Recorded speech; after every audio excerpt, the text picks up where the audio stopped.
validation, now I validate myself. Building inner strength, putting doubt up on the shelf. No more unnecessary drama, no more wasted time. Climbing higher constantly, making my own climb. Standing on higher ground, where excellence is found. My potential knows no bounds. Raising the bar, breaking ground. My network is my net worth. Choose your company wise. Surround yourself with eagles, not with sheep in disguise. Every interaction is a reflection of my brand. Quality over quantity, that's my personal command. Standing on higher ground, where excellence is found. My potential knows no bounds. Raising the bar, breaking ground. Whoa. I'm not just living, I'm manifesting my vision. Cutting through limitations with surgical precision. My expectations are my compass, my respect is my shield. To mediocrity and chaos, I will never yield.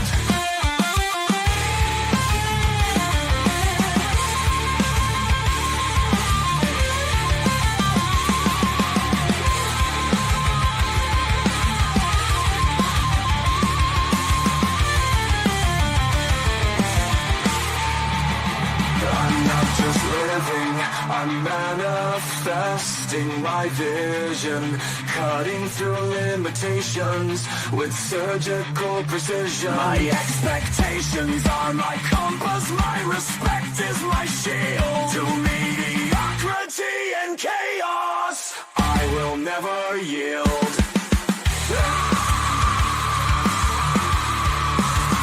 Standing on higher ground,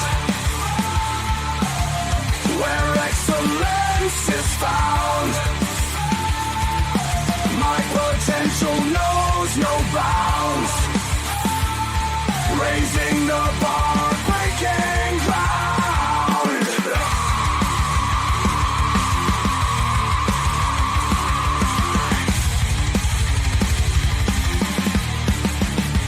I'm not just living, I'm manifesting my vision. Cutting through limitations with surgical precision. My expectations are my compass, my respect is my shield. To mediocrity and chaos, I will never yield. Ladies and gentlemen, welcome to This and That. I'm your host Xander, where we talk about this, that, and everything in between. Special shout out to Daniel. How you doing, Daniel? Diving in right at the top of the show. He made it in. We are on Monday night, apparently. We we got time flying, but it happened. We're 5 minutes after the hour, 7 minutes after the hour. As I tell you guys every night of the week, we do not let the sun rise without going live, but we don't always start on time, and that's why we ask you guys to like, subscribe, and then mash those reaction buttons while you're here, and then hit those notification buttons so that you know when we go live, so that you don't miss out on any news that we have at the top of the hour. Now, covering a lot of stuff today. I know that I just heard a press conference with Trump where they were discussing the negotiations, specifically because negotiations are still negotiating and they have not gotten to a resolution on it. And they're coming to the end of their negotiation period. Now, they were supposed to do like a 60-day ceasefire, which is July and August, right? Or part of June, part of July, part of August. So sometime between the middle of August and the beginning of September, they don't have a resolution. Like the conflict starts back up again, right? Because they did a memorandum, right? Well, an MOU, which is like an IOU, but it was a memorandum is what they signed to pause the conflict. They didn't actually stop the conflict, right? So I heard about that. Today we're going to be talking about a lot of things. Today we're going to be discussing the nuclear power. We're going to be discussing the firearms situation, and we're going to be discussing the housing situation, the change that they're making with that. So we got a lot of stuff for you guys. So make sure that you guys hang out and then recognize that we're live 7 nights a week. And we have a different topic every night of the week. We have questions and comments from the fans on Sundays, Monday, Tuesday, and let's just shout out to Unc Andy. What's going on, Andy? Um, Monday, Tuesday, and Wednesdays like business and politics. Where on Monday we talk about how politics negatively impacts your ability to make, save, and invest money. Tuesdays we talk about different ways to make money, save money, and invest money. Wednesdays we talk about different countries around the world that we could potentially live in and make money. And then Thursday, Friday, and Saturday, we give you guys information about personal development, personal improvement, socialization, negotiations, relationship topics, building your brand, raises, promotions, retirement, forced retirement, severance packages, termination, and building a 30-year plan. One of the things that I was telling the guys yesterday is like the things that we did not learn when we were growing up are the things that you need to learn as you come to the show, because I'm giving you guys information not only that your financial advisor wouldn't give you. I'm giving information that your attorney wouldn't give you. I'm giving you stuff not being taught in schools. I'm giving you stuff that's not being taught in college that you guys are like, holy shit. And this is common knowledge, but this knowledge is not all too common because we tunnel vision and we either look for entertainment or we're overwhelmed with algorithms and social media platforms only feeding us similar information like rage bait stuff or something to that effect. They don't actually take the stuff that directly impacts or indirectly impacts your ability to succeed, show you what's going on, show you how to navigate around it, and then start exploring new ways to be successful so that we can no longer be in a position where we're destitute, blaming an entity that doesn't know that we exist for the fact that we're suffering. We're suffering from the decisions that we make that we don't make changes on. And that's one of the things I want to do is make changes, right? Now, Andy says, you were right about the silver equalizing. I did say, so I called it when it was happening. I called it when it was happening. Um, it was going up, and I said that it was going up primarily because it was cheaper than gold and oil was out of control. And I said that when they stopped blowing each other up, that silver was going to go back down to close to 50 something dollars a piece. Might be a little higher, might be closer to $60 a piece, as it was when it was climbing in December, because it had a huge spike and then it had a dip and then it had another spike when they started blowing everything up, and it was like $77 a share and this, that, and the third, or $77 an ounce. And you know, I expected it to drop. And it's been about 2 or 3 weeks since they had the MOU. I haven't checked gold and silver recently, but I expect it to have gone down 15 or $20 a share, or 15 or $20 an ounce, since they stopped blowing each other up. Because as the market starts stabilizing and oil starts flowing again, the market is going to stop being this volatile, and um, people are not going to have all of their money safe haven in gold and silver. And I said that it was gonna stable out, it was gonna stabilize out and go back to its normal values. I was calling it an unnatural growth because it's supposed to be around about 10% of the price of gold, 101, right? And when it is at 70 something dollars a share and gold is at like 4,000, close to 4,000, 4,500, it is not 10% the price of gold. So in that dynamic, one or two things is happening. Either gold is starting to be reevaluated, or it's just unhealthily inflated, uh, primarily because I've been telling people, like, gold and silver have the same demand, but silver's cheaper. So when silver matches gold in the demand market and gets reevaluated, because silver's actually used more than gold in manufacturing, gold is just held by the people in the world. and silver's byproduct. So the fact is that I kind of figure that eventually silver and gold are going to be the same value or really close to one another. But until then, when it's less than, or not less than, when it's less than 10% or more than 10%. How do I phrase that? When gold starts getting closer to silver in value, where the gap closes, that's not normal in the last like 15, 20 years. And the silver's going to bounce back and go back to being closer to 10% of silver's going to be like 10% of gold. So we're going to be talking about that stuff. Either we talked about that like 2 weeks ago. Uh, you have serious finger on the pulse. Those glasses give good vibes. I appreciate that, man. Look, I think outside of the box. I'm not looking at what other people are looking at. I'm looking at statistics, logic, and reason, and I typically come from uniformity. So the way this ends up working is um, we will look at something from a one-sided perspective, which is what like a politician might look at it, and then those guys will have you thinking, "Hey, it's going to work like this," and then another politician from another side will say, "Hey, it's going to work like this." When you come from a universal perspective and you look at the situation like, "Well, hold on, trends." Let's start with trends and then work on external influences. And when we start looking at that, then we're like, wait, hold on, this trend stopped happening when this external influence happened. So logic dictates when that external influence is removed from the equation, the trend will go back to normal. Now, that takes all other psychological and political jargon out of the mix. That takes everything else out of the fold. No left wing, no right wing, no guy in the middle kind of situation out of the mix, and just scientifically speaking, if it had a steady pace in December, shit started happening. People started moving their money early. Trump went to war. Shit was spiking. When the war stopped, it'll go back to the way it was back in December. Either gold is going to jump and silver is going to be 10%, where gold to be like 7,000 an ounce, which isn't likely because gold was projected to be between five and a half and $6,000 per troy ounce by 2028.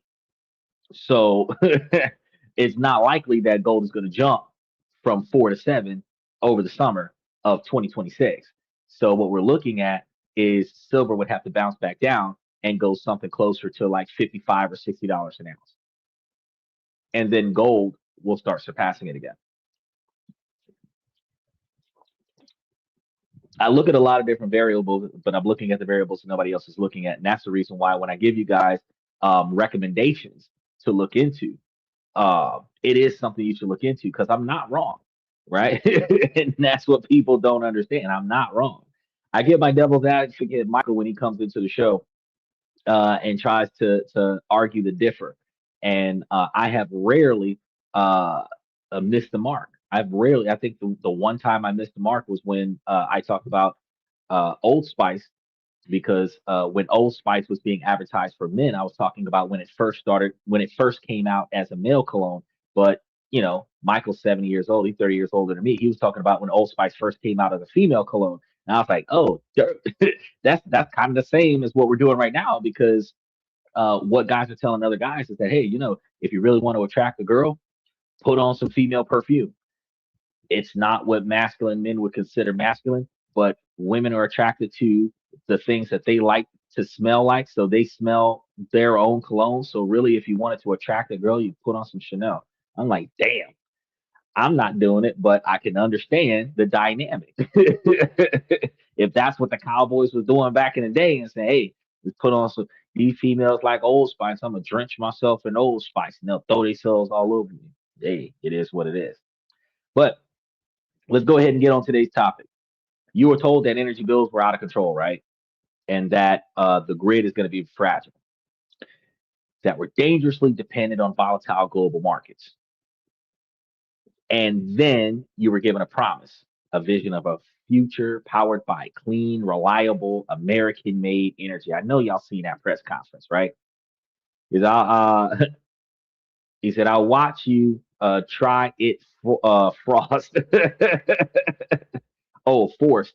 Oh, I don't know. I'm not about to force Gump that situation. I'm not about to get out there and start throwing on. Because first of all, why am I going to waste all that money on? Oh, you.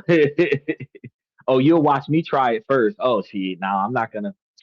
I'm not. I don't see myself throwing on female cologne and see if I'm gonna pull up no females. You know, I'm not because they stuff is expensive as hell. Why would I put on $300 cologne or perfume or anything for $300 so that I could? The Chanel. I'm not about to put on no $300 Chanel. No, no. I don't even know what Chanel look like. For me to be throwing on to some two, three, $400 Chanel. First and foremost, we've already covered a show about branding and how stuff is overpriced just because of the brand name. I I would already be going against my own better judgment by buying a brand name just for the brand name. But if the that particular scent is what all the chicks are after, if I was going to waste money on that particular scent so that I could smell like that when I pass by these females and then had a female coming and talking to me because I smell like a female, and then having dudes looking at me funny because I smell like a female.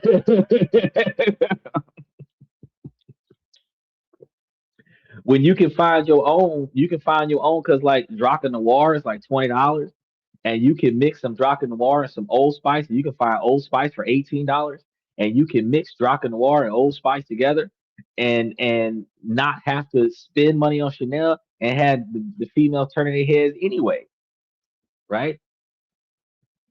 That's a upscale low value a low value costing product, the Draca Noir, and you can get the Draca Essence as well, and mix the three of them, and they won't even be able to identify what you're wearing because females don't know what Old Spice smell like, especially the young ones. The ones that are in their 20s is gonna say that's what their grandpa smell like. Well, no, actually, those that are they in their 30s right now would say that that's what their grandpa smell like. But the ones that are in their 20s, they don't know what Old Spice smell like. Everybody wearing Axe and Bod and all this other stuff.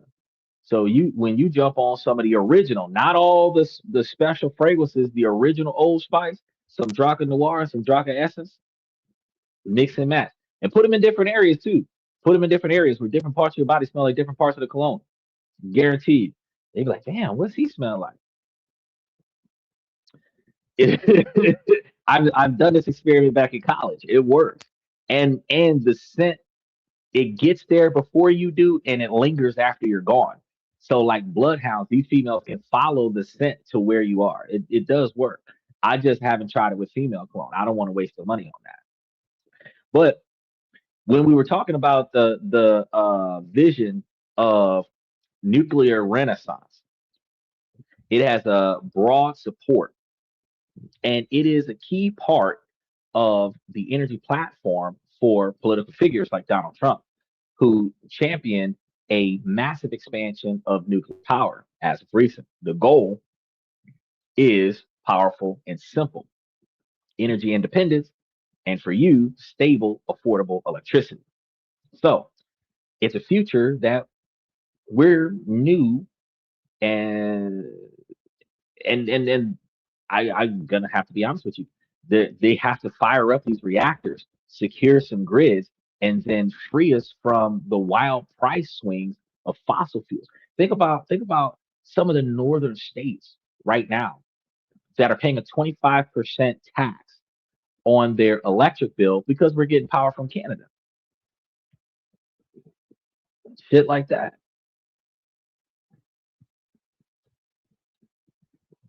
He said we need the power, uh, but the waste will be a problem at some point. You know what? I thought one of the first things I said was going to be a problem because with nuclear power is going to have a byproduct. That byproduct is going to have radioactive landfills. With the runoff from the nuclear power plant, because if you were to try to cool a nuclear reactor with water, you have two things that's going to happen. You're going to have radiation in the water as it runs off of the power plant, but then you're also going to have radioactive steam, which goes into the atmosphere near the area. So my biggest concern was how the neighborhood near the reactor would be, unless you're going to put the reactor in a place like Wyoming where there's nothing there but missile silos. But if you put a reactor in a place like New York, or if you put a reactor in a place like Los Angeles, like how would that negatively impact? Because we don't have nuclear reactors all over the place. It's not like Springfield with the Simpsons. We don't have a nuclear power plant in every city. You know what I mean? So if they're building them, where are they going to put them? Texas, Arizona, Nevada, in the desert somewhere. But here's the other part. You're concerned about the eventual waste problem, which I agree, it will be a problem. But I also understand is that what we do with a lot of the waste that we collect before it actually damages our lands is we put it onto barrels and put those barrels on shipping containers, or ship those barrels of waste to other countries and dump it in other countries for a price that the other country can't say no to. We covered that on the show when we talked about the plastic fuel.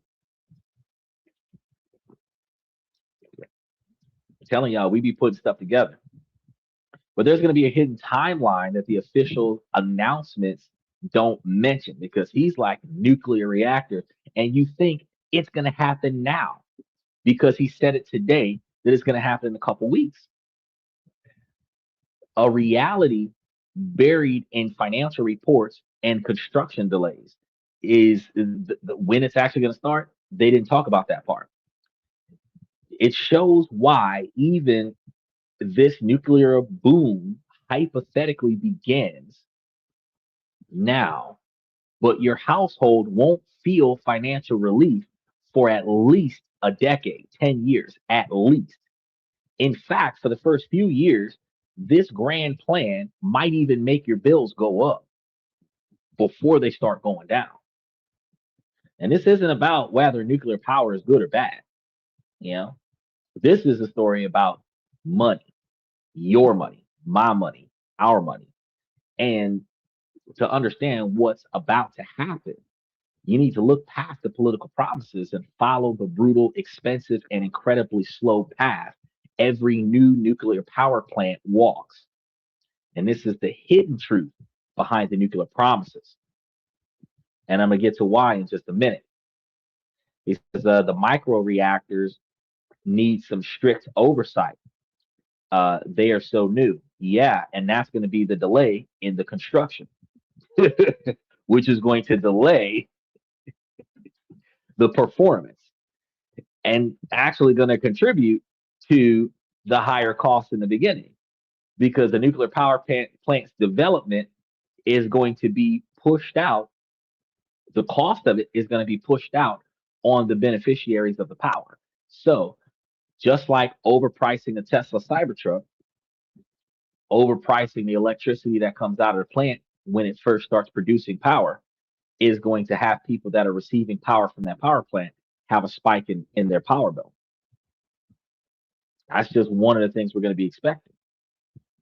Now, to understand the forces behind the new push in nuclear power, you have to understand the problems that it's trying to solve. And those problems are very real. So we're not sitting over here talking about space age stuff. We're going to be talking about nuclear power, Second Amendment firearms for felons, and the housing market. Y'all got to pay attention now.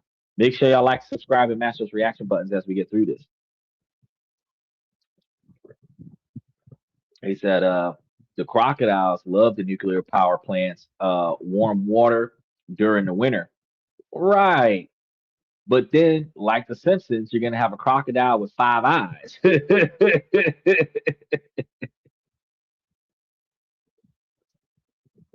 How long have you been live? 24 minutes, 26 seconds. 6 pages in. We're just now starting to talk about nuclear power. You haven't missed anything. Special shout out to Steven. I had put this Tuesday, I put this up because today is Monday. I put this one up, I think Friday night or Saturday. So you may not have hit the notification button on the Monday night shows, because the Monday night shows are not like pre-scheduled 3 weeks out.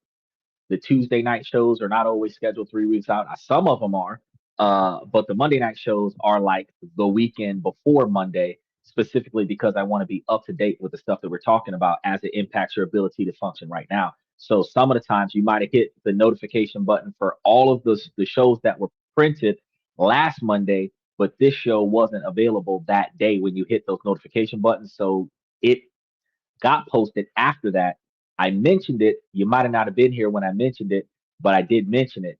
And then it went live, and you might have not have had the notification, so you didn't know. But I did say I was gonna try to start on time, and I was like 7 minutes late, but we got in here. But we got a 90-page discussion today, and we're only on page 6. So, so a lot of stuff to talk about. So you didn't miss much. We just touched the tip of the iceberg about how nuclear power might increase your bill before your bill starts going down.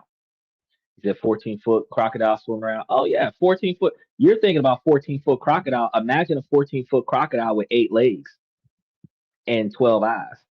We talk about nuclear reactors. But think about this though. You're gonna feel it every time you open your utility bill. When I opened my utility bill one time last month, matter of fact, opened the utility bill one time. I had a utility bill that was $47 during the war. After the war, utility bill was 200 and no 300 and 35 or 235, 235. That's what it was, 235, almost 300. I was like, holy shit! To go from 47 to 235 in 30 days, like bullshit for the exact same quantity of stuff that I'm doing. I was pissed. Natural gas, which generates the largest share of America's electricity, is notoriously volatile, which that's what I got here, natural gas. He says, my alerts just quit working. I unsubscribe and resubscribe. Okay, so what you actually have to do is go to your um, YouTube app and update your YouTube app. That's what you have to do. Unsubscribing and resubscribing to my channel inside of the platform is not the reason why you're not getting the notifications from the app. You have to uh, uninstall the app and then reinstall the app or update the app. And then you also have to check the push notifications on the app and have it selected to notify you of of like everything that happens. But the problem with that is that YouTube is going to send you ad notifications for everybody you subscribe to, everything they think that you're interested in, and then my show. So you'll be getting a shit ton of annoying messages from YouTube, just to know that sometime between 11:20 Eastern Standard Time and 11:45 Eastern Standard Time, the show's going to go live. Every night of the week, the show's going to go live. Unless something happens to me, then it's going to be super late. And then YouTube keeps updating its software. So a lot of the time, some functions don't work. I can't control any of that. But the best way to go, which is why you start seeing me booking shows all the way into September right now. We're in July. I've got shows scheduled for September right now so that you guys know when they're coming. He says YouTube has bugs, possibly the live by your channel icon was not showing today, but it's showing. I was looking at it. Both the long form and the short both are showing live some of the times on some people's phones. You got an iPhone and your iPhone isn't a newer iPhone, so it might actually be your phone that is the problem because you had a sound problem coming from the same device. I have found out, which I have not covered it on the show yet. They have upgraded the firmware of a lot of the devices, and because of the new release that's happening with Samsung and iPhone, that phones that were created before 2023 are not going to be supported on the network. While they might still work, they're not going to work as well as they're supposed to, and they're not going to be getting any more updates. They're going to basically become paperweights as they phase out of the system. I've already had one phone phase out, and I had to buy another phone so that I could have a backup phone when the apps that are on the first phone didn't work. Luckily for me, I got an S23, and that's the last generation of Samsung that is supporting the new network. So a 22 is not supported on the new network. So that means that if you want to get better reactions to the apps and stuff to that the effect that you're using, you're probably going to have to upgrade your phone to at least, if you're using iPhone, like an Android 15.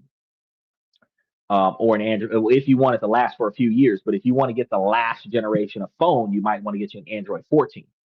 You know, but I would recommend that you switch over to Samsung, and Samsung 23 is the last generation of it, the oldest phone that you can get. So I would recommend that you get a 24 or a 25. That way you have a few years. And special shout out to OG Kicks. He said that red live was not shown on your channel picture when you are live. Click on it and go to the live. Right. Okay. So look into this. I've got it's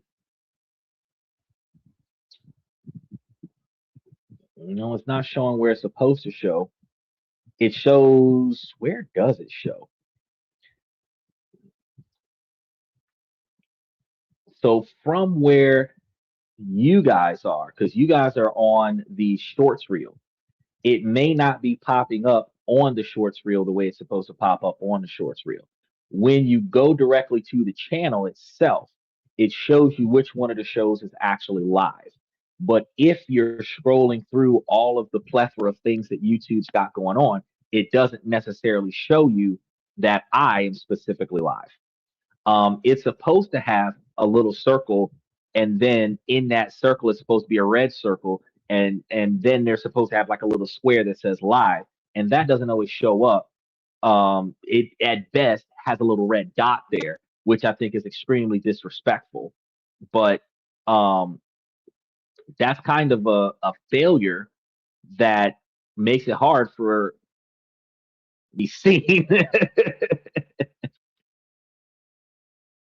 The only person experiencing that, but it is definitely a problem that YouTube needs to work on. Hold on. I'm experiencing some delays. He says, I'm sorry to send you off topic. I'm a tangent nightmare. Ad kicked in. No. You're okay. I was following up because you guys both were telling me some of the same things, and I'm looking and I see no, it has the live button on there. And matter of fact, I'm gonna show you guys. Look, it has the live button on there. It's showing that the show is live, but that's on my screen. I don't know what it's showing you guys, but it is in fact showing the live in some locations on the YouTube platform. I cannot support what YouTube do to y'all. I can tell y'all that after the show, I put up all the information that y'all need to be successful so that anything that you thought you might have would have missed gets put into the membership so that you guys can follow up on it later.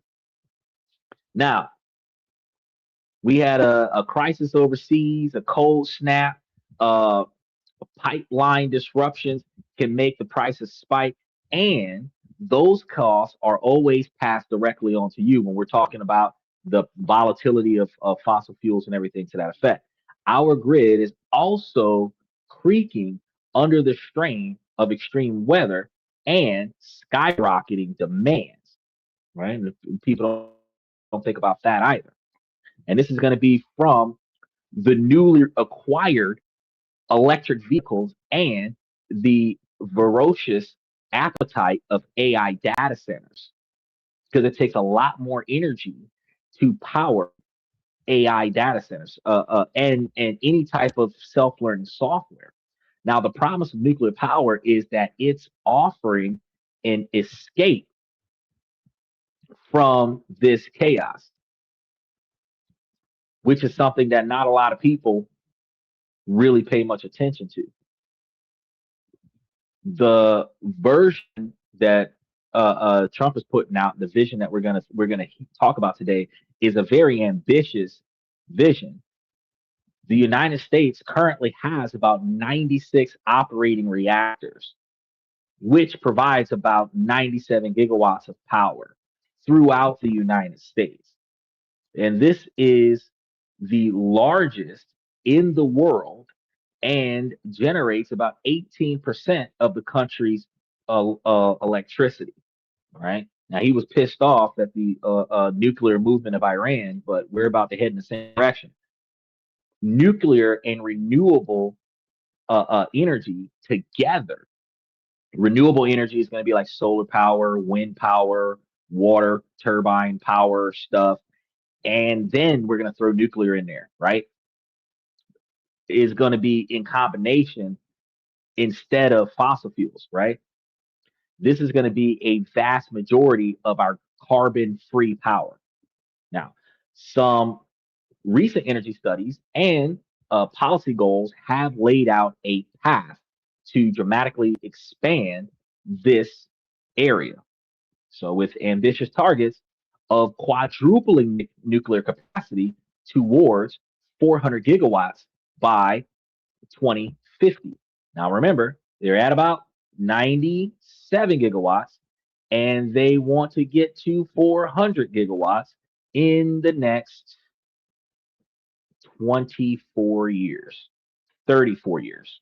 I had to do my math there. No, I was right, 24 years. Because we're in 26, 24 more years. They want to have 4 times more power coming out. Right? Now the logic is seductive. Unlike natural gas plants, a nuclear plant fuel uranium, which is what Iran was utilizing, right? Trump was saying that he was making nukes with it, but uranium used for nuclear power plants to power the city is a tiny fraction of the operating cost. Once built and paid for, probably by us, it can generate immense amounts of power at a stable price for 60, 70, or even 80 years for one plant. And it runs 24 hours a day, 7 days a week, rain or shine, providing the kind of solid baseload power a modern economy desperately needs, which is kind of equivalent to if he would have put the solar panels all along the wall, all along the south side of America, we would have had enough solar power to power south of the United States. All of the southern states would have got really good power boost. The bottom half of California, all of Texas, Louisiana, Alabama, Mississippi, Florida, all of it would have been like good. Nevada, probably even Arkansas would have all been good if they would have put solar panels all along that big stretch of wall that they put up there, right? And you can even see tangible signs of the renewables focus, right? Get into that in a second. There's Michael. He says, breaking news, UFO lands on White House lawn bringing new power technology. I don't think that it was a UFO, because a UFO was an unidentified flying object. Air Force One is identified, and the helicopter launch pad that they put on the White House lawn, you know who's in that one. That's not an unidentified flying object. That is the president's private chopper. That's exactly what that is. Talking about some we're landing in the grass, and the grass when it rains, the grass is slippery, and then the helicopter misses its mark, and then you get your boots wet. No, he wanted a fucking helipad for the White House, so he put one on the White House lawn. He put a UFC ring in on one side, and now there's a helipad out there. He's turning the White House into Puff Daddy's backyard. Marine One. It's gonna be crazy over there. But by the time we get to our 50th president, we're gonna start having White House parties with the red room in Lincoln's bedroom. These people going crazy. Look, with this nuclear power in Michigan, the uh, Palisades nuclear plant. I think I said that right. Palisades nuclear plant in Michigan shut down in 2022. And that is aiming to make history. It's going to be backed by a $1.5 million federal loan. A Halted International is working to make it the first nuclear plant in the United States history to restart after closing. Because usually they last for a little bit, then they shut down, and then that's kind of it. It just becomes a historical monument. They're going to fix it, put it back up. As of mid 2026, many major refurbishment projects are complete, and the plant is moving into the final phases of maintenance and testing before a potential restart. Now, this is the promise uh, personified because a powerful 800 megawatt reactor potentially brought back from the dead to provide clean, reliable power for decades is what was offered. And if he gets one of those up there, you know, he said that he was trying to get 400 gigawatts. If that's 800 uh, megawatts, he's heading in the right direction. Now, this is the kind of action that supporters of the nuclear boom point to as proof that the strategy is working. Um, it's an ultimate energy solution. An American built, immune to foreign market shocks, clean, powerful, and permanent solution is what they're trying to make. Who wouldn't want self-sustainable performance?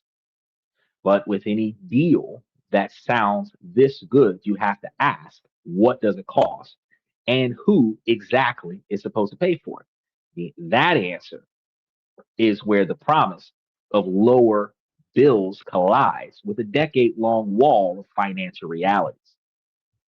So while the vision of gleaning new reactors is compelling, the announcements won't tell you about the single biggest factor defining any new nuclear project: the almost unimaginable amount of money required to build it. This isn't just a hurdle, it's the defining feature of modern nuclear power. And it creates what we call the decade of debt. Nuclear power plants are not just built, they are financed. And they are, by a staggering margin, some of the most expensive things human beings know how to build, next to a Rolls Royce supercar or a Hellcat that'll get you license suspended in one trip. So let's talk about that plant. What's it called? Vogtle in Georgia. I think I said that right. It's two newest reactors. Now, this one came online. You had two of them. One came online in 2023. The other one came online in 2024. And they are the first new reactors built from scratch in the United States in over a generation. Now, when the projects were approved, the cost was pegged at around $14 billion. By the time they were finished, the total cost had more than doubled, soaring to over $30 billion. Some analysts, which include all financing, put the final price tag at a staggering $36.8 billion. Right? That cost overrun in the tens of billions of dollars. And this isn't just American problems. Look at the United Kingdom's, what do they call that? Hinkley Point C, right? When it was greenlit in 2016, its cost was estimated at like 18 billion euros. As of 2026, the project is exploding to around 35 billion euros in 2015 prices, right? That is crazy. Once you adjust for inflation, some estimates suggest that the final bill could be as high as 48 billion euros from an original 18 billion euro estimate. So why are the costs so high? These are precision engineered fortresses requiring millions of cubic yards of specialized concrete, tens of thousands of tons of reinforced steel, and hundreds of miles of piping and cable, all built to an incredible standard of what we believe to be safety. But the shocking cost of materials and labor is only half of the story. The real killer is going to be the cost of the money itself. Mind blowing amounts of money. And you would have never known had you not come to the show that they were throwing money around like that.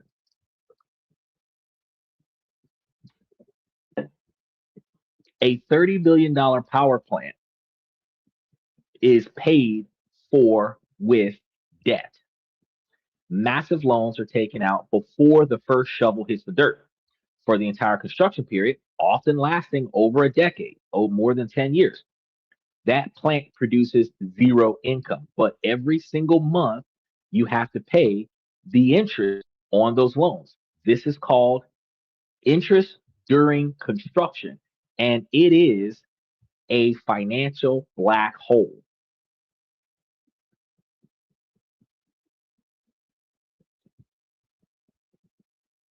It says $36.8 billion.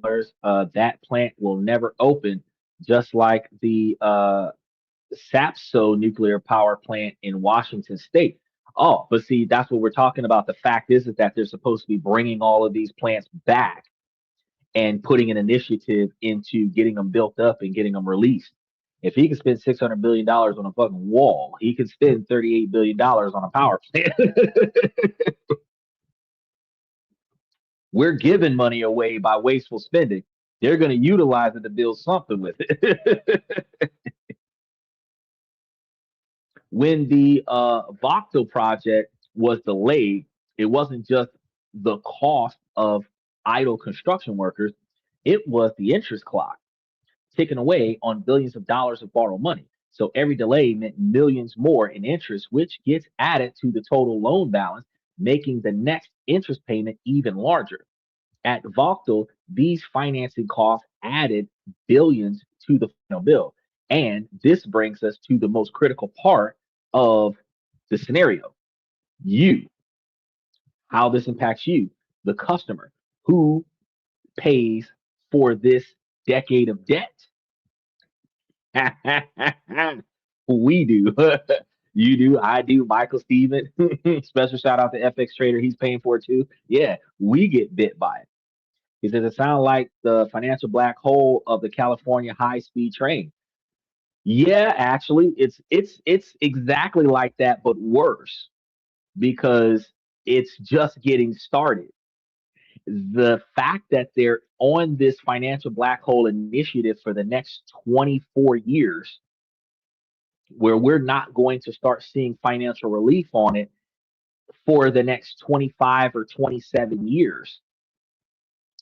I would have likely been doing this show for 30 years before I can effectively tell you that we're experiencing better electric bills in like 2055, right?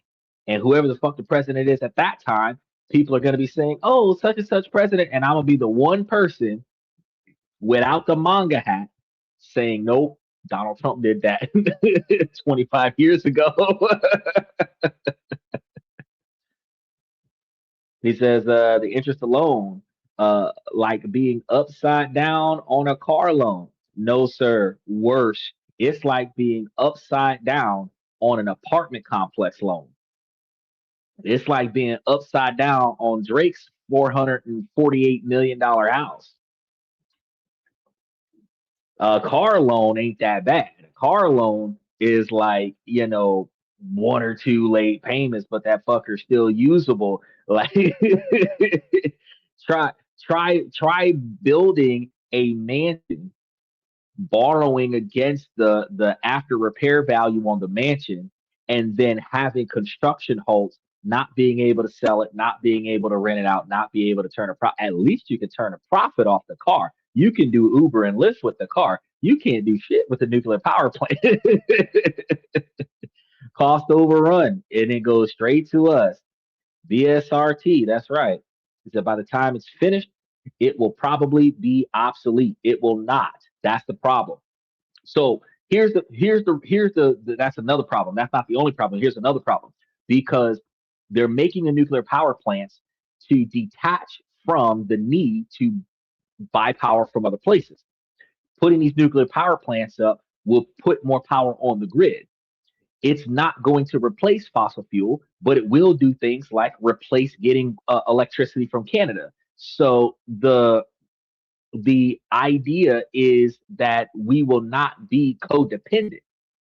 We're not going to replace fossil fuel for power with nuclear power, but because again, right now, only 18% of the power that America uses is re, I want to say natural or renewable energy sources.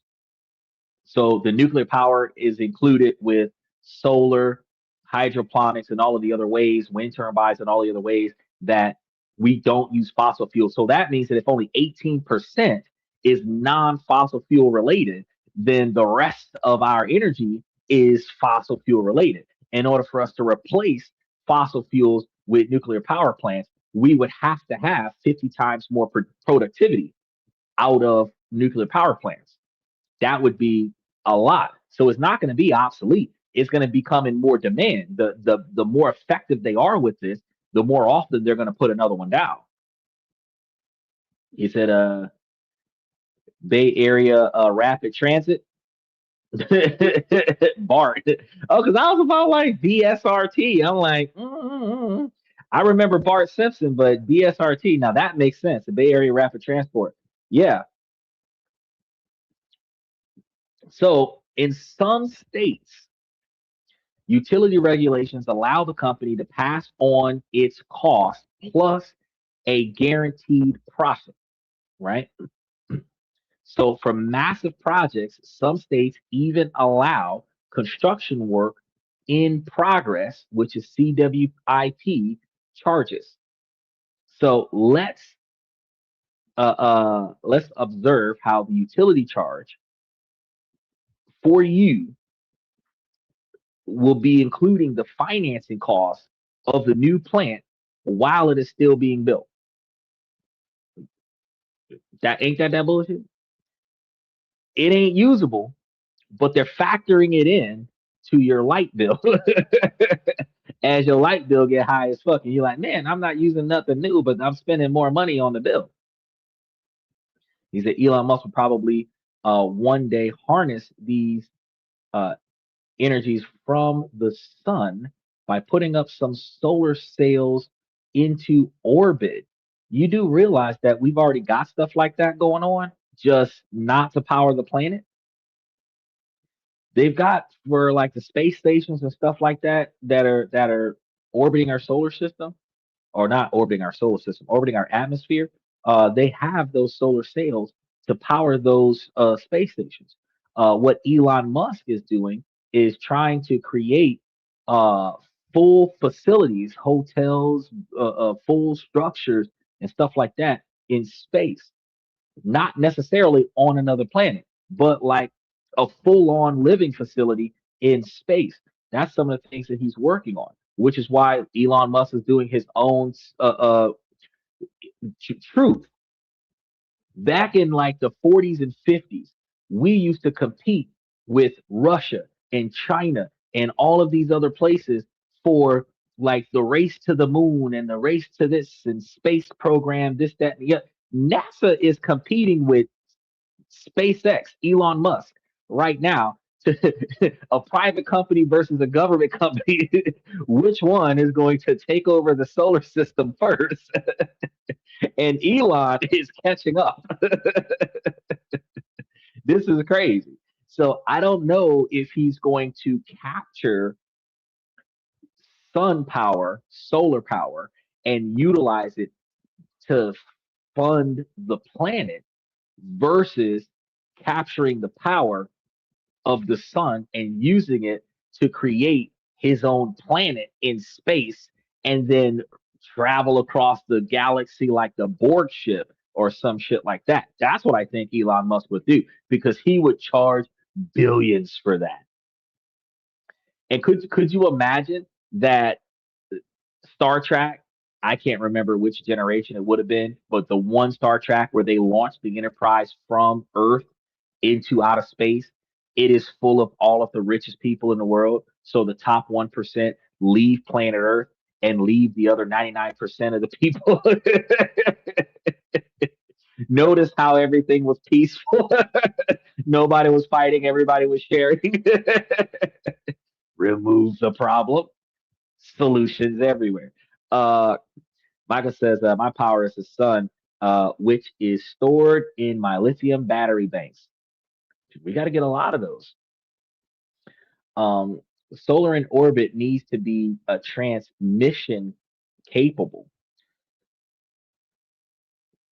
I agree, but you have to recognize we've already got that type of equipment existing.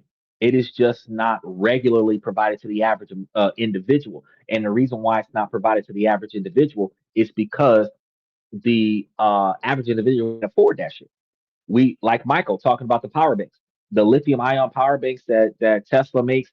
Usually, actually, Solarion, I think is the place that is called, has better industrial solar power banks than Tesla, but it's commercial only. So you can't buy it in order to put it on your house. But you could get, if I remember the name of the place is Solarion, you can get a power bank that stores more power than your house needs. You can set up a power grid on your property if you have enough space on your property to absorb more solar power than you actually need. And then you can contract yourself with the local power company to sell back the power to the neighbors and push what you're not using in your house, you're off the grid, and push the rest of the power to everybody else around you and make more money off of that than what it costs for you to put the structure on your property. Your property will look ugly as fuck because it would be completely covered with solar panels. But you would effectively have more power in your house that you would be able to use. So you would not have to worry about a power outage. You would not have to worry about an apocalypse. You would not have to worry about SWAT cutting off your power because until they fuck up your ceiling, your power will stay for extended periods of time. Now in space, yeah, they have it solar panels on the ship. They have the wires going into the space station. But Elon Musk was trying to have like floating hotels and all of this other stuff. SpaceX replaces Russia as a competition for NASA. Yeah, believe it or not, yes. Elon equals Borg equals cubes.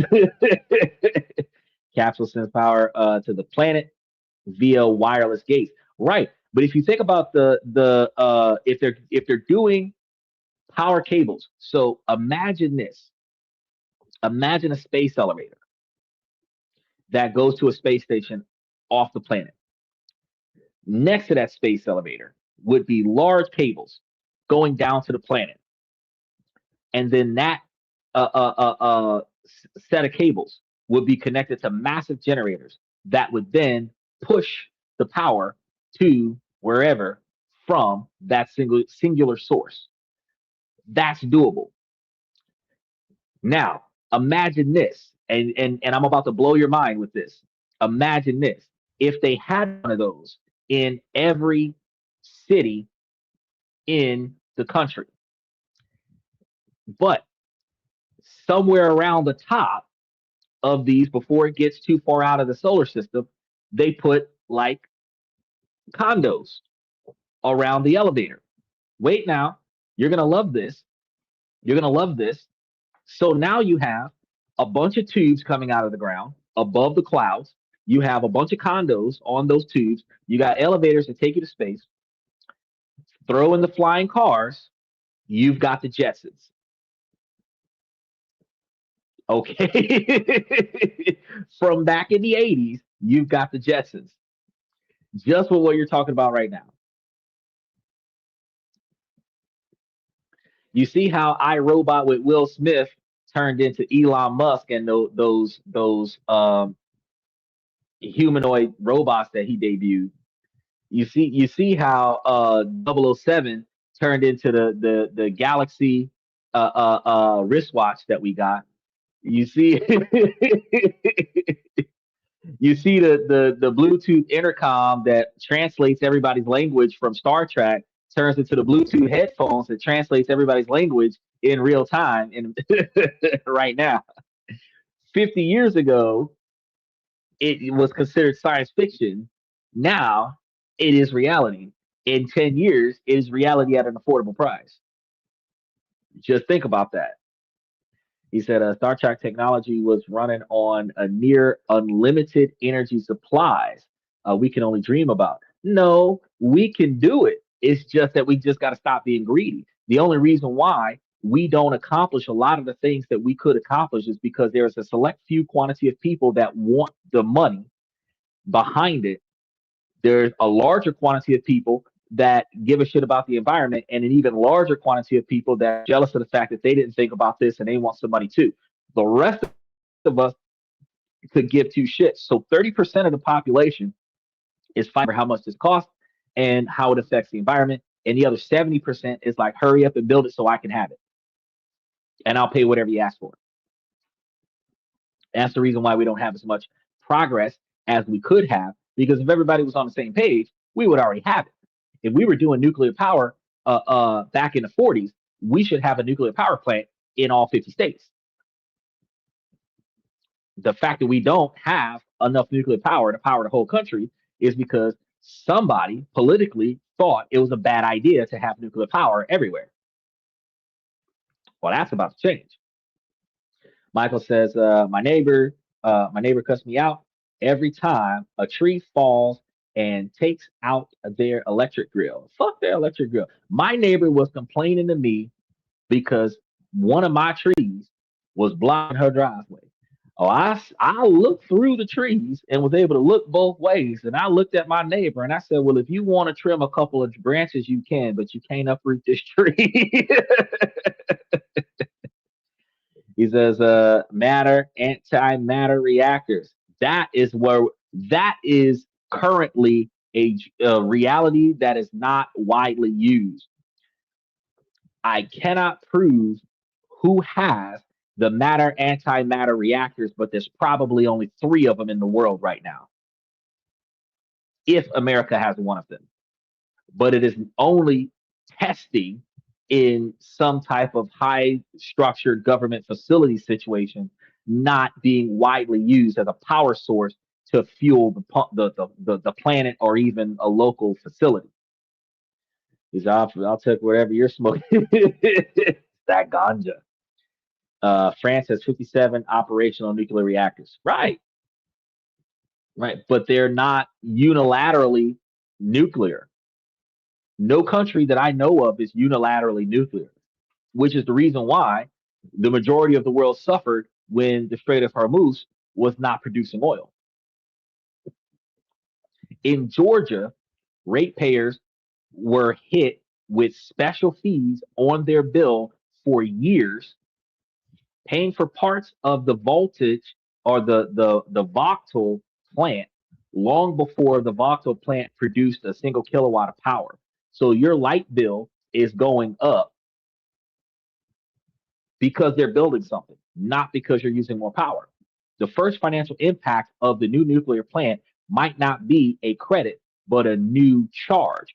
After Vogtle was fully up and running, some analysis noted that cumulative rates hiked from various factors, including the new plant, approached by 24% for Georgia Power and their customers over recent years. So they have a power cost spike because they opened that plant.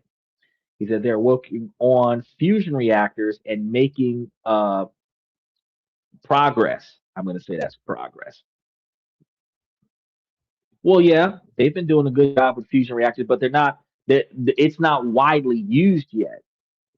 He says that will change everything. Oh yeah, it will. Because so one of the things that you got to think about with a fusion reactor, you do a fusion reactor on a mass scale, right? And then after and that helps you with like powering cities and stuff to that effect. but take a fusion reactor on a small scale, and then utilize that for limitless power in vehicles, limitless power in robots, stuff that doesn't need to be recharged. That's where it's getting really crazy. He said we have one in Illinois. One. We don't have a bunch.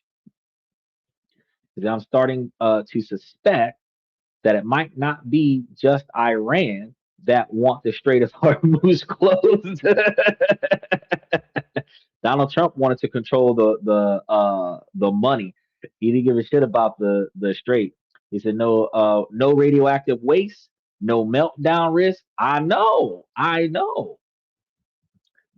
that we haven't gotten to yet. And that's one of my biggest concerns is the radioactive waste more so than the meltdown risk. Because with the radioactive waste, you're looking at animals being modified, the food that we eat being modified. Because even if the animal doesn't mutate, if the animal is contaminated because the surrounding soil is contaminated, deer and everything like that would get contaminated by the grass. Then whatever eats deer is going to be contaminated. So then we're going to be eating radioactive food, and then we start going in the dark. So when you hear the promise of a nuclear boom, understand the decades of debt that you're going to be dealing with. So for the first 10 years, or in our situation, since they're supposed to be doing this for a 24-year project, for the next 24 to 35 years, a new nuclear project isn't a cheap power asset. It's a massive, ever expanding liability of concrete, steel, and compounding interest. And the regulators often allow utilities to pass the cost of building that mountain on to their customers. So the financial model is daunting. But let's assume that the money is secured. The next promise that you're going to hear is that we can now build these new reactors quickly and efficiently. And we've learned our lesson on that. We'll use a standardized design. We'll just copy and paste. And this is the myth of the copy and paste reactor. And it runs head first into the phenomenon that we call the first of a kind tax. Truth is, in nuclear construction, every plant is a first of a kind plant. Okay. And that tax is paid in time. The one currency a debt financed project can't afford. The idea behind standardizations is sound.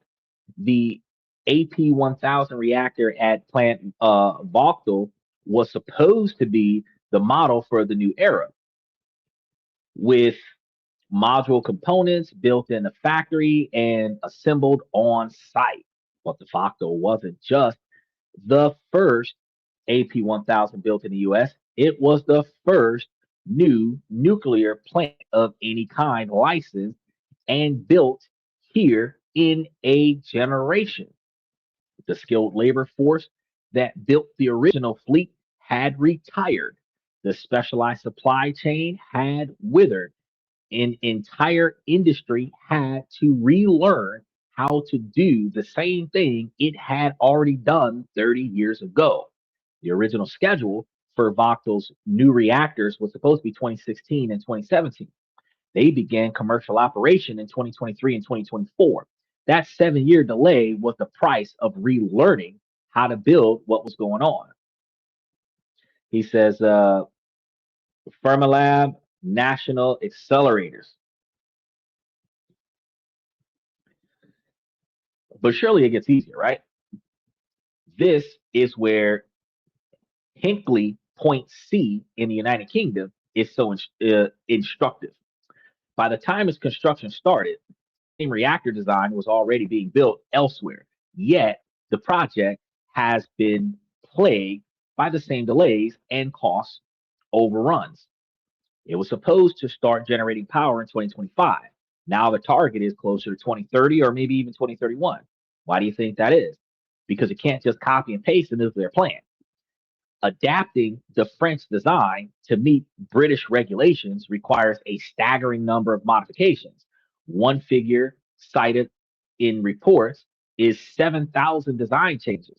The United Kingdom's nuclear regulator clarified these were due to many factors, including lessons from Fukushima and evolving standards, but the result was real. Reports noted that the project ended up needing 35% more steel and 25% more concrete than the original design. Third of the way through, guys, make sure that y'all mash those reaction buttons. It says the infrastructure in America needs to be replaced. They're already 40 years old. Roads, bridges, power grids all need to be replaced. Why do you think it's taking so long for them? You think they're going to just go to a 40-year-old plant and turn the lights back on and say, let's get to work, brothers? No. You think that they're just gonna unlock the gate and say, "Come on, inward, let's get to work." That's not how it's gonna work. you know, they're gonna go there and they're gonna rebuild a lot of the stuff around. They're gonna try to use some of the stuff that's already there, but they're going to work on top of the shell that's already there and modernize it, right? And they're gonna repave some roads and recreate some bridges and take care of some of the power grid because it can't function on the old stuff. They're gonna run new wires because the old wires are outdated and unsafe. They're gonna be doing a lot of replacing. Every site has a unique geology. Every country has its own safety regulations. All of this leads to the first of a kind tax that will apply to new technologies as well. Small modular reactors, or SMRs, are the next great hope. But while the US Nuclear Regulation Commission, NRCs, has already given design approvals to some SMRs, the first physical deployments will still face intense scrutiny. An agency whose primary mandate is safety, not speed, will ensure every new build is proven safe from the ground up. So for every new plant in this nuclear boom, the clock resets. The first in a new state, the first of a new design, the first by a new company, each will pay the first of a kind tax. And every month that it takes to overcome those hurdles, the interest clock on those multi-billion-dollar loans just keeps ticking. He says the most important infrastructure that needs to quit being replaced is pizza into other buildings. Fuck yeah, bro. Stop putting Taco Bell and KFC together. Stop putting Pizza Hut in anything else. Pizza Hut should be a standalone delivery place. You could put Papa John's and Domino's together, but Domino's is, in my opinion, better than Papa John's. But you just stop merging stuff together. You know what I mean? He says, I'm tired of seeing pharmacies with that icon red roof and no good pizza but being served.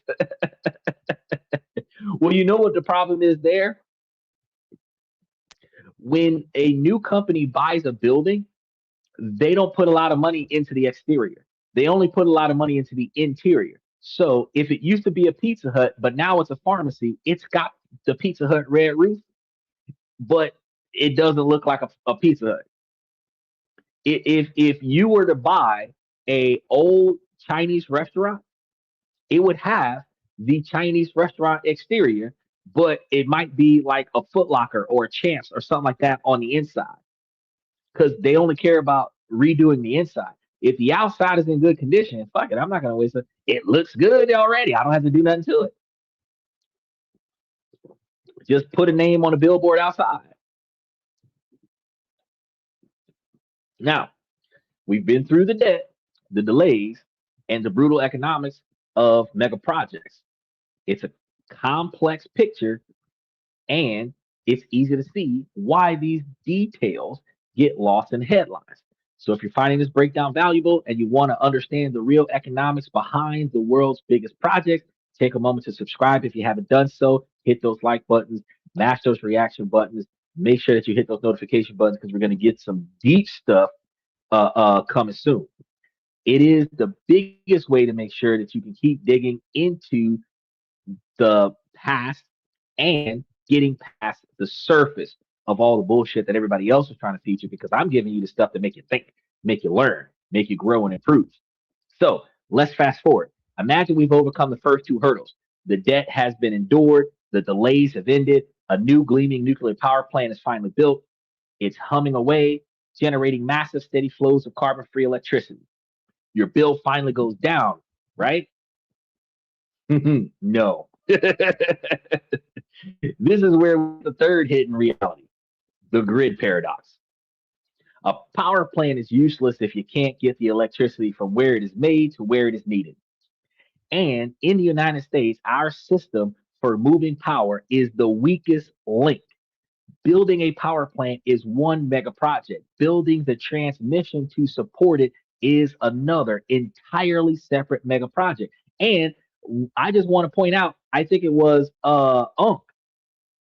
Unc was the first person to say, "Hey, uh, you gotta have some connectors, bro. You can't just throw some shit out there and have like this awesome power absorbing facility and no way to get the power from the facility to the planet." When we were talking about putting those space satellites out there, if you put a nuclear power plant in the middle of freaking a Nevada desert somewhere, you still got to run the wires to the city in order for the city to get power.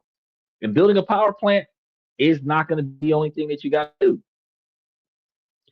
For safety and security, large nuclear plants are almost always built in relatively remote areas.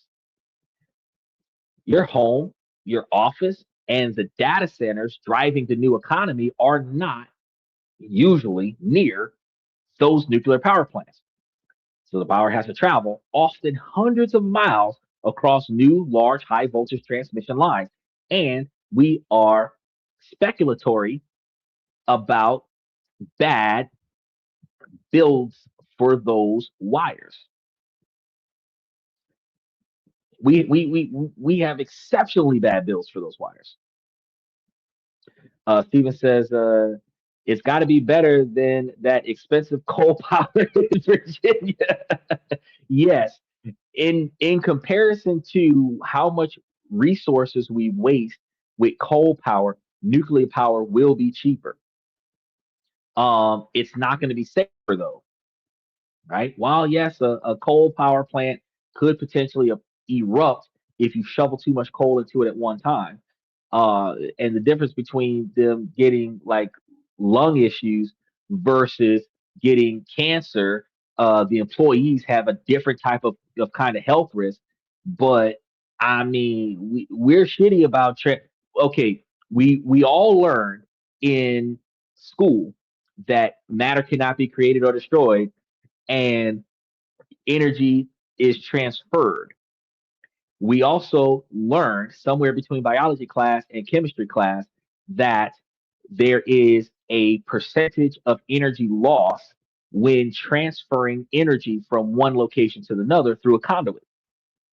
Yet in America, we are the shittiest group of conduit creators where the majority of the energy is expelled in heat. And what do we do about that shit?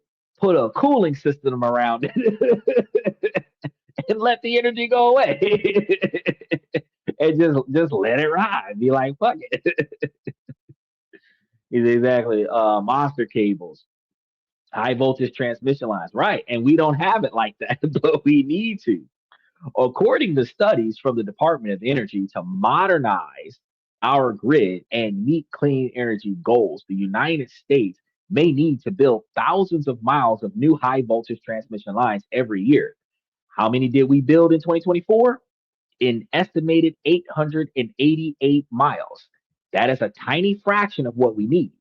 For comparison, in 2013, the United States built nearly 4,000 miles of new lines. But since then, that pace has collapsed. Why do you think that is? A transmission line has to snake its way across a political and legal minefield of state lines, multiple regulators, and private land, often triggering years of environmental studies and uh, eminent domain laws and lawsuits.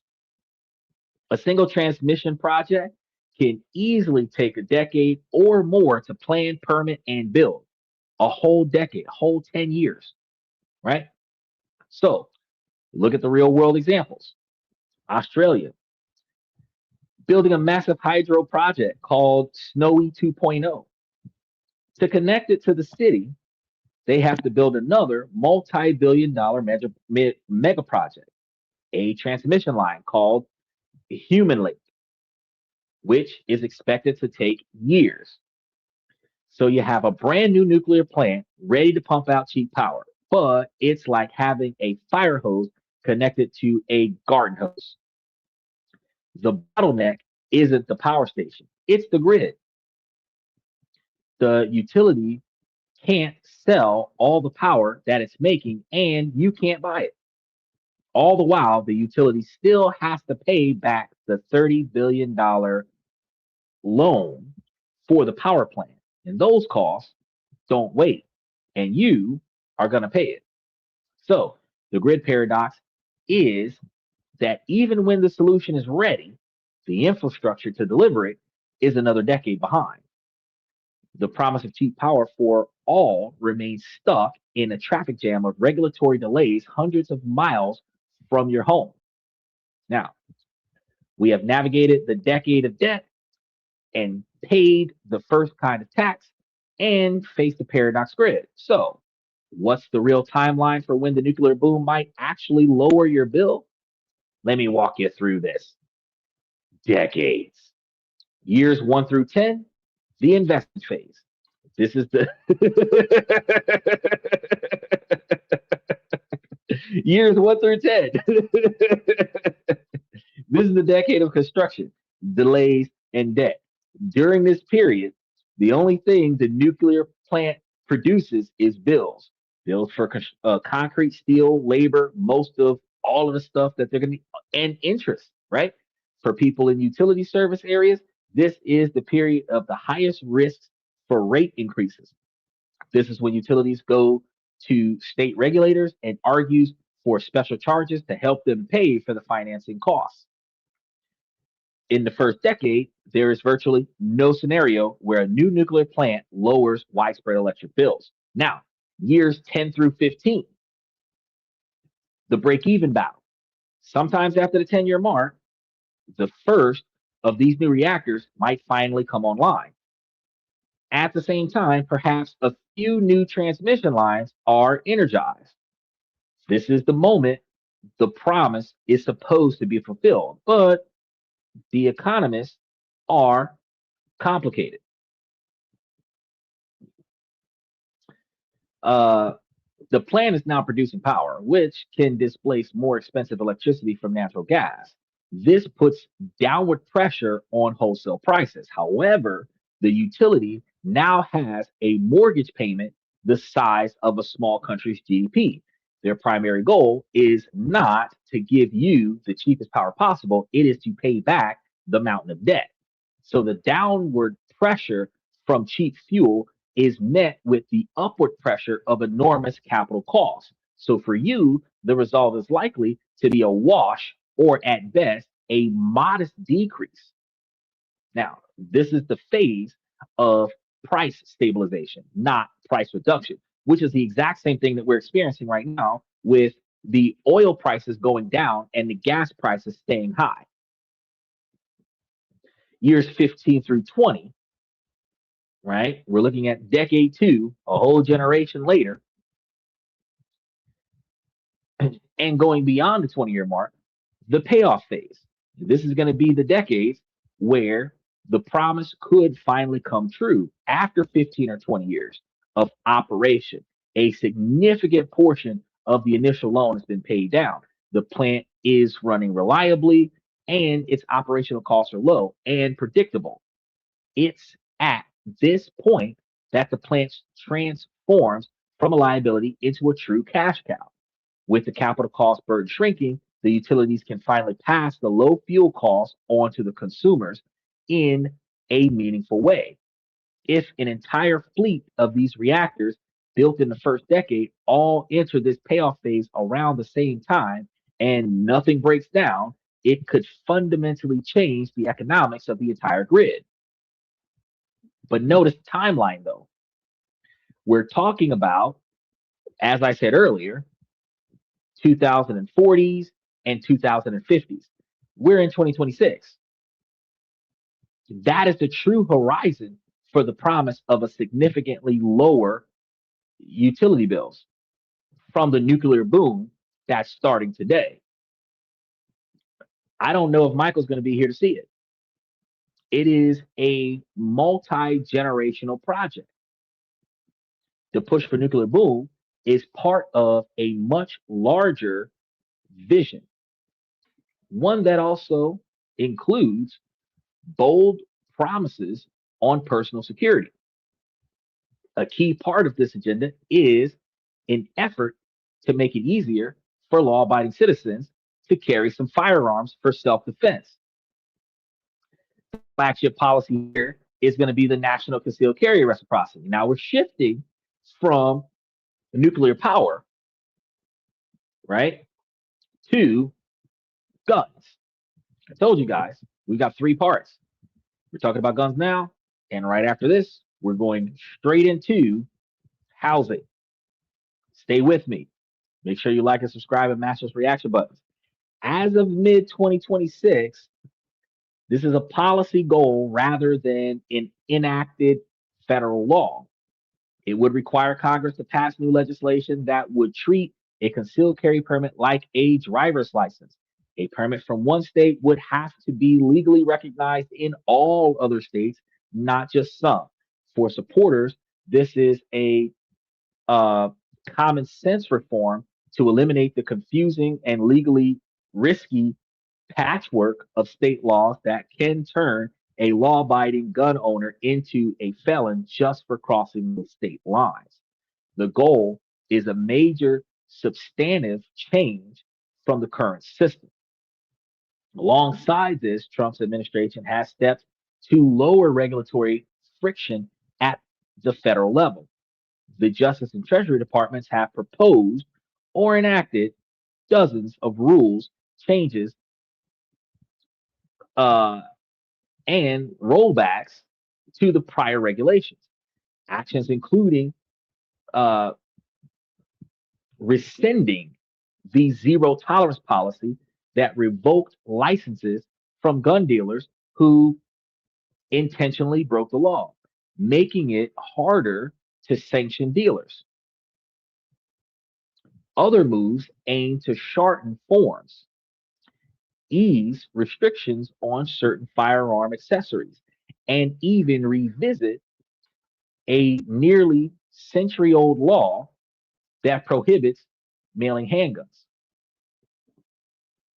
Now, for people with past convictions or other prohibitions, the administration has also revived a real program, a DOJ rule that creates a formula path to regain their Second Amendment rights. So there's a formula that they're going to. It's going to be an official path, but there's a formula that they've put together. Over time, this could increase the number of people eligible to own and carry firearms. However, there are clear limits to this federal push. States still control the conditions for who gets a permit in the first place, including training and background check requirements. Federal actions cannot force a state to issue more permits through reciprocity while they're going to allow reciprocity to encourage them or influence them heavily to honor permits elsewhere. So the way things are going to work, how I can explain this better, is instead of them forcing each state to make their own individual policies more gun friendly, they're making it mandatory for anyone with a gun permit to receive the same treatment in a foreign state that they get from their home state. Now, what this is going to do for a lot of people, I don't know if y'all remember the 80s and 90s where we used to do things like go to states like Mississippi and get Mississippi plates because Mississippi law didn't require us to have a car insurance, and the rules for Mississippi plates would transfer over to another state. So if you lived in Louisiana and you went and got your car registered in Mississippi, you could drive around Louisiana with no insurance and not get a ticket and not get your car towed because your car was not from Louisiana. Likewise, if you for some reason get you a permit from Texas or some shit like that that says that you can carry that fucker into a hospital and everything to that effect, if that's what it says over there, that's what you can do over here, and they have to respect that.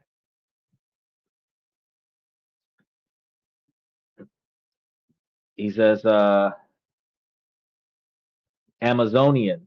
Amazonian is lets people with felons do their thing. Um, yeah, so there is this expectation that certain felons, depending on what they are going to be allowed after a certain period of time after they serve their sentence to reapply for the ability to have firearms for self-defense and other such scenarios. I would assume that they're not going to be giving this to violent crimes. I believe that it might be like money laundering, theft, um, drugs, something like that, some type of non-violent crime. But if you went to jail for murder, I doubt that they're going to allow you to acquire, but I can't guarantee it, but I doubt it because that would make it easier for you to kill a second time. But from what I understand, it's usually like 5 or 10 years after you finish your sentence that you should be able to, if you stay out of trouble, that you should be able to go and get your Second Amendment back. But if your firearm was used in a crime, it's gone. So, you gotta understand that. He says, I'm done autocorrecting. It's going nuts today. Arizona. Okay, so Arizona is letting people with felonies do their thing. Well, Texas said that everybody over the age of 18 is supposed to be able to have at least one in their household. And they made that a law. So many of these rollbacks are still in the rulemaking or public comment phase and face strong opposition from gun violence prevention groups where people swear up and down that guns kill people. And I'm like, every time my gun sits next to this show, and don't nobody die unless I pull the trigger. So you kind of can't put that on the gun. You have to put that on the person using the gun. But a lot we're in a Western culture where um, there's no accountability, no first person accountability. It's always displacement where we have to blame an external source for our actions.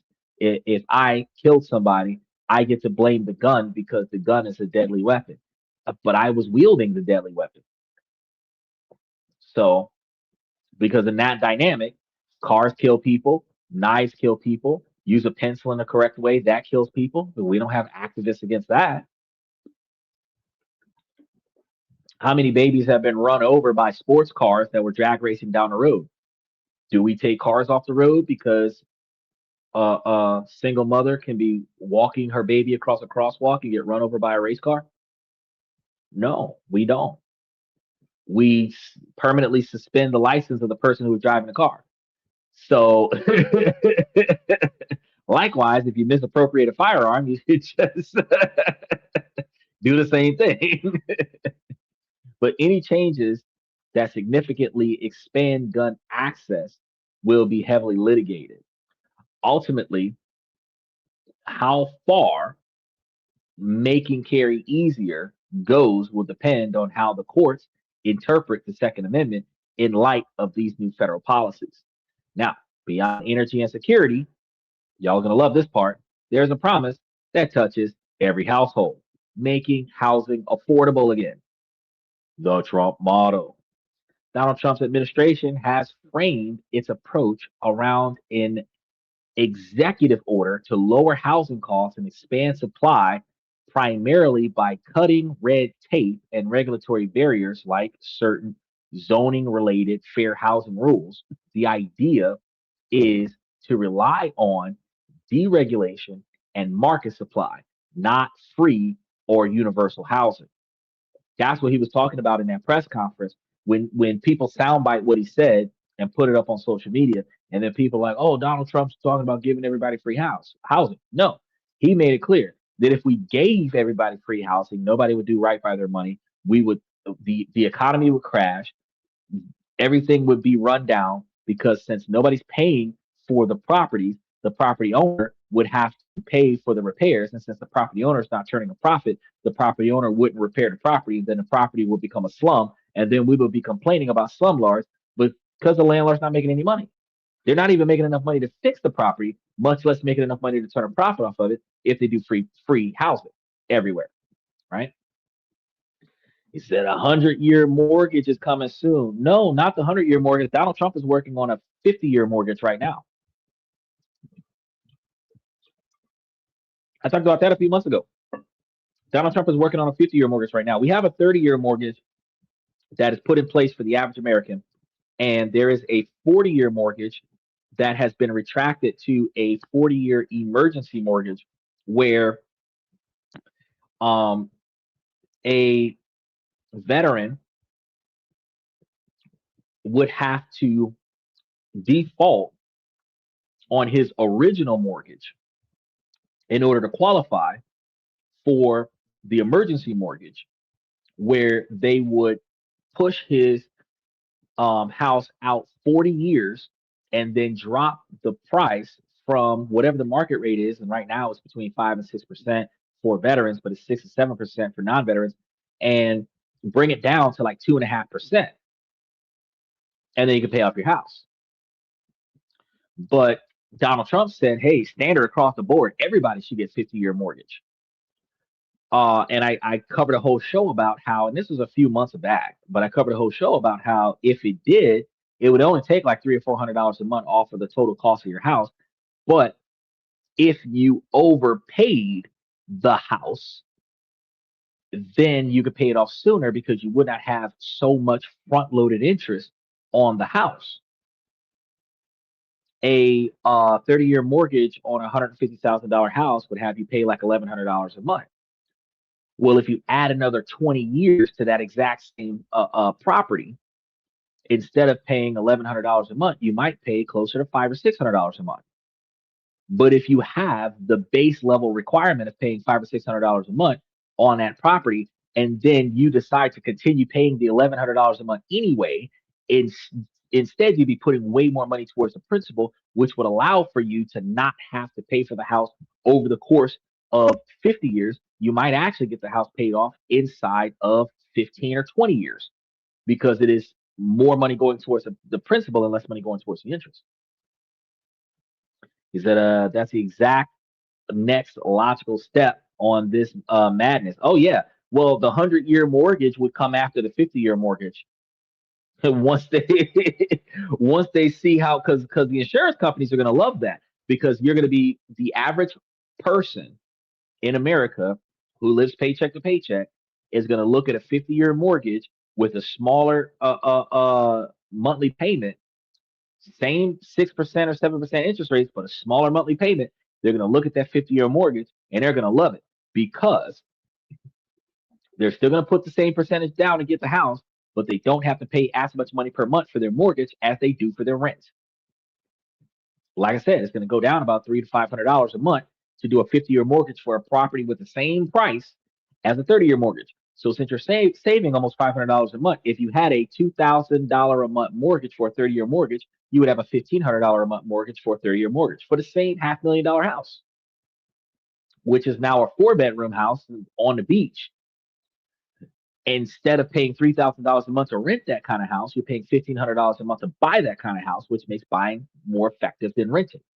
It's just there's hidden fees behind ownership, like repairing the house, improving the yard, all of these other things that adds to the base level of expenses that you have, which ultimately makes home ownership more expensive than renting. But the benefit that you get from home ownership is the equity in the property that you can leverage for emergencies or investment opportunities. He says, Steven says, I hate autocorrect. It keeps changing what I'm saying. iPhone sucks. I've been saying iPhone sucks. Uh, I blame the phone, not the phone operator. Well, I think it's a good thing and a bad thing to do, but I think that you can go into, I'm trying to think about your phone settings and clear the cache on the memory of your phone on your text message app, and it will not remember all of the words that you normally type up, and then autocorrect will not function the way it's functioning. One of the things I tell people to text how you type and then talk how you text. No, I text how you talk and talk how you text. Meaning, if you speak proper English, you type proper English, and then autocorrect won't give you so many problems. When you start abbreviating words, when you start um, italicizing, using that text jargon and all this other stuff, misspelling words on purpose to give the phonetic spelling of it, you throw off the autocorrect system. And then what it does is most popular word or more often used word, that's what it's going to automatically change it to. What you have to do is type it in the way you want to type it in. And then when the extra options come up, you want to hit the green button for the word that you typed so that that becomes the primary word. If it's buffering to determine what words you were supposed to type, especially when we got fat fingers and it hits like three buttons at the same time, it's going to guess. And you have to verify it in order for it to follow your lead. AI still has to be programmed, even if it's automated. Now, the philosophy of all of this is going to be paired with the stark fiscal reality. Donald Trump's fiscal year 2027 budget proposal cuts the Department of Housing and Urban Development HUD, cutting their discretionary funding by about 13% compared to the budget that they have in 2026. This includes significant reductions in funding for rental assistance and public housing. The budget also seeks to embed major policy changes, such as introducing work requirements and time limits on rental assistance. This signals a clear shift away from long term housing support and towards temporary conditional aid. The same thing Bill Clinton was doing back in the 90s. Key HUD programs, including housing choice vouchers, which is Section 8, public housing, and homelessness grants, are all slated for large cuts. In a capitalist country, closed mouths don't get fed. So if your ass is hungry, you better open your mouth and say something. And nobody gets anything for free. Advocates are going to argue that these changes do nothing to address the root cause of the housing crisis and risk destabilizing housing for over millions of low income families, particularly those with children who rely on public assistance. When it comes to homelessness, the budget proposes consolidating assistance programs into an expanded emergency solution grant while eliminating programs for permanent supportive housing and youth homelessness projects. This effectively shifts the focus to short term shelters. After accounting for the eliminated programs, overall homelessness assistance is reduced by roughly 19%, running counter to any idea of expanding long term free housing. Notice this is piggybacking on his press conference when he used the example of why free housing doesn't work. While there are some targeted increases for veteran homelessness and youth aging out of foster care homelessness, the broader pattern is one of reduced federal funding for deeply subsidized permanent housing. Now, While the administration budget points to one direction, a major bipartisan bill that Donald Trump does not want to fuck with until you sign his voting whatever bill. This bill is the 21st Century Road to Housing Act that offers a different, more complex version for housing. This historic bill, which passed both the House and the Senate, will overwhelmingly support, and so they've already agreed, is not a free housing revolution, but a sophisticated reform of the housing policy toolkit. It's going to combine around 43 provisions focused on supply regulation and targeted support. First, its focus is on making it easier to build. It reforms the home and CDBG programs to allow funds to be used for workforce housing and housing related infrastructure like roads and sewers. It creates the Build Now Act, which financially rewards local governments that improve their housing growth rate and penalizes those that don't. And by penalizing the ones that don't, you're able to reallocate more funds to the ones that do. And it's going to streamline environmental reviews for small scale projects to reduce delays. Second, it takes direct aim at large scale institutional investors. This is where our real estate investment trusts get impacted. I'm still going to put my money in there because they're doing a good job. But one of its sharpest provisions bans investors who already own 350 or more single family homes from purchasing additional homes. This is meant to level the playing field for families trying to buy starter homes.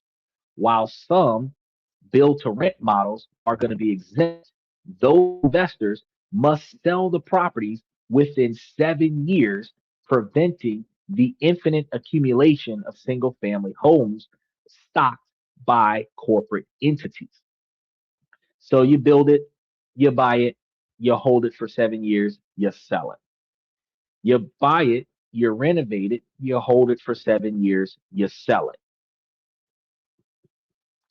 You should most big businesses that are holding these properties should be doing a lease to buy contract where they do in-house financing like a used car dealership and pick up the properties, put it into a, what do they call that, deed trust, where after the tenant pays off the balance, they acquire the title for the property and effectively set up a kind of contract where if this is supposed to be a 10, 20, 30-year scenario, uh, you can um, establish where it can be, the debt can be inherited by the legacy. And ultimately, if we're doing in-house financing, I could charge you above market rate or close to market rate levels and get more money because instead of me getting the money from the bank and the bank turning a profit on the money, I could get the money from the tenant and then turn a profit on the tenant with interest. And if you're capped at 350 homes, you can effectively sell 50 homes and then buy 50 homes, fix them up and raise the price. Well, and that's another thing. You hold 350 homes, you sell 50 homes, you buy 50 homes, renovate them, rent them out for 7 years, and then sell them. So you still can make a shit ton of money. Third, the bill strengthens the safety net. It permanently authorizes the Community Development Block Grant Disaster Recovery Program, which has historically been funded piecemeal, making long term recovery from disasters more predictable and ensuring funds better reach the lowest income survivors. And it also reforms rural housing programs to protect tenants from losing their assistance. He says, become the bank. I like it. It's I was actually talking to a buddy of mine, and I mentioned this to y'all on the show once before. Building that type of business model. You and if you did it with a joint venture, you could have a nonprofit work on low income financing, rent vouchers, all this other stuff. The real estate property gets profits from the rent from the nonprofit, buy the 350 homes, and then have the nonprofit, which will help them raise more money, do in-house financing where they can work it out, where they actually fund the deal from inside of the closed network, where the tenant can acquire access to the property deeds and fix the property up and pay off the property, where there's still a lien against the title until the property's paid off. But once you become the bank, now you are able to bypass bad credit and all of this other stuff. If they've been renting from you for the last 7 years, they can buy. And once you put them into the buying position, your tenant goes from paying you maybe $2,500 a month for the property to paying like $1,800 a month for the property for ownership.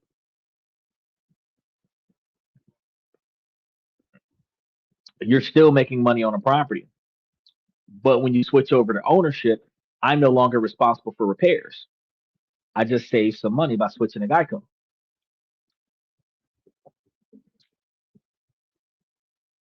And overall, you're going to be making a shit ton of money off of each one of the properties that you sell.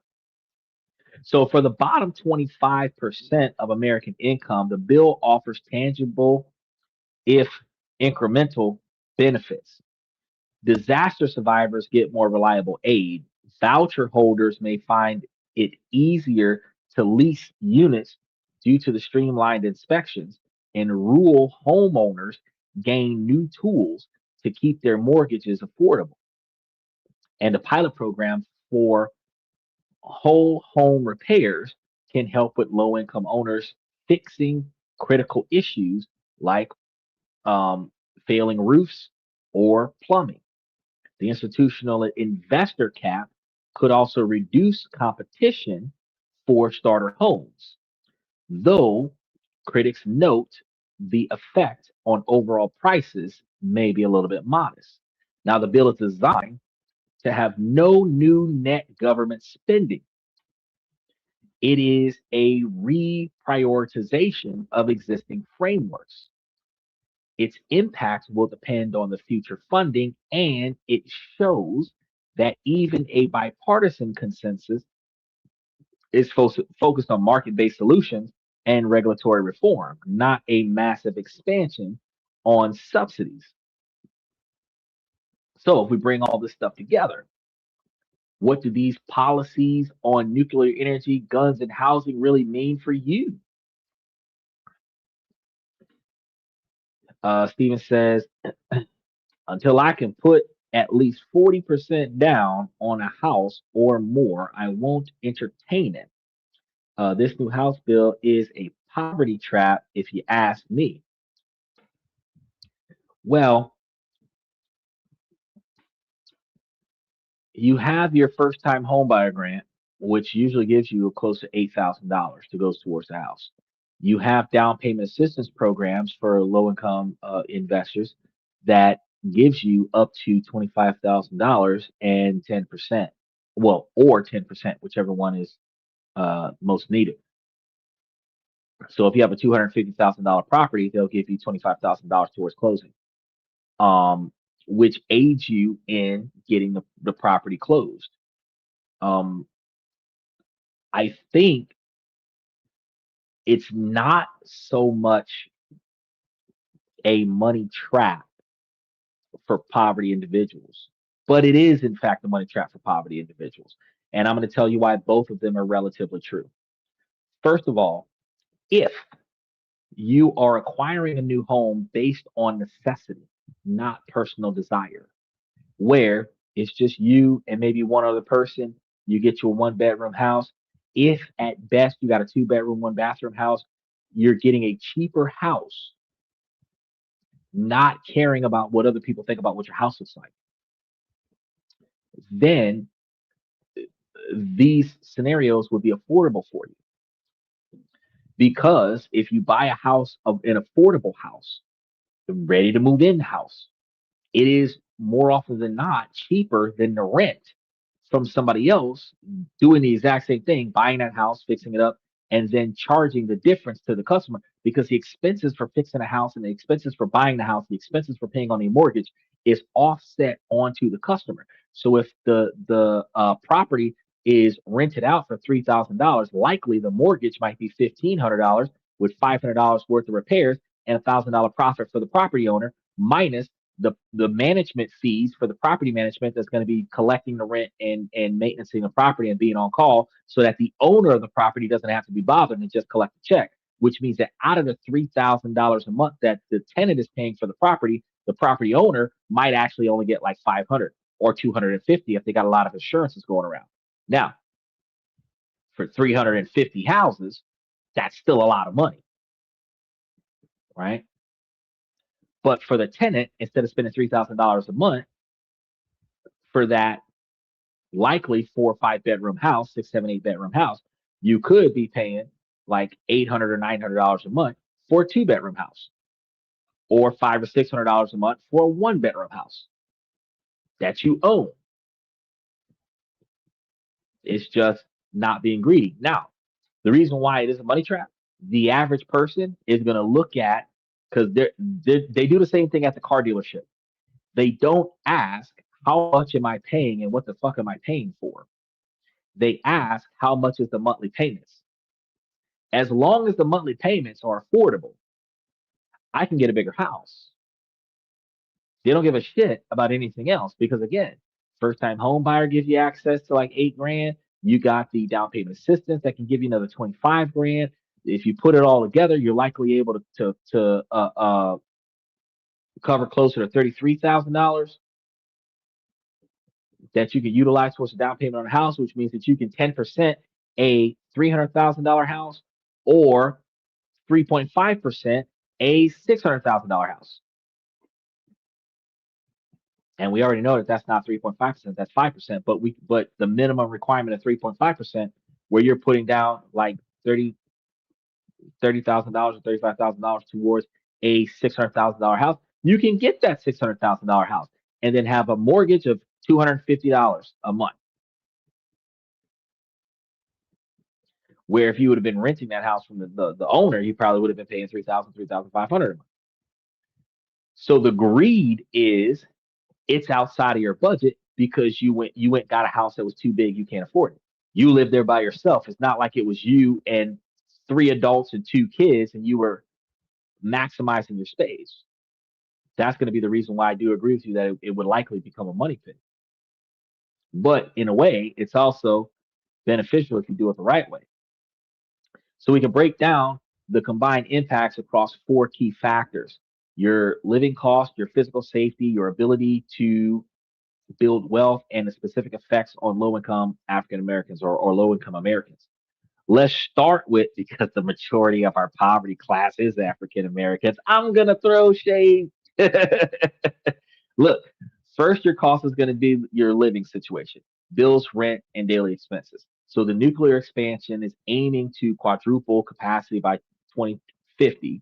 So you should make electric prices more stable in the long run for you by reducing the dependency on the volatile gas price. This is going to help everyone, but is especially important for houses on right budget. Ever since the nuclear plants are expensive, utilities might recover those costs through higher fixed fees on your bills, even as the volatile fuel charges fall. So on housing, the administration budget cuts on HUD and the new time limits on rental assistance points towards shrinking deep subsidies, which risks pushing up out-of-pocket costs for low-income renters. The 21st Century Road to Housing Act tries to offset this by making it easier for local governments to build and by restricting large industrial investors from buying up single-family homes. For a middle income household, this could mean slightly slower rent growth and a better chance at buying a starter home, but not a dramatic price drop. Overall, utility bills get more stable long term, while housing costs will be sharp, and it's going to be shaped more about local reforms instead of new federal subsidies. He says, I do want a house. However, until I reach my financial goals, it'll remain an unfulfilled desire. Well, you don't want to rush into it. So if you're trying to put away 40 grand before you go get in the house, put away 40 grand. But as you listen to what I talk about on a daily basis, you need to rethink how big the house needs to be. Because right now, if it's just you and your dad, you might need a 2 bedroom, 1 bathroom. You might get a 2-2, you might get a 3-2 because you probably want your own space and y'all have separate bathrooms. You might not want to share. But if you are not subconscious about space where you need all these extra rooms in a house, you can get you a small house that's something like a 750 square foot house for like 75 grand on like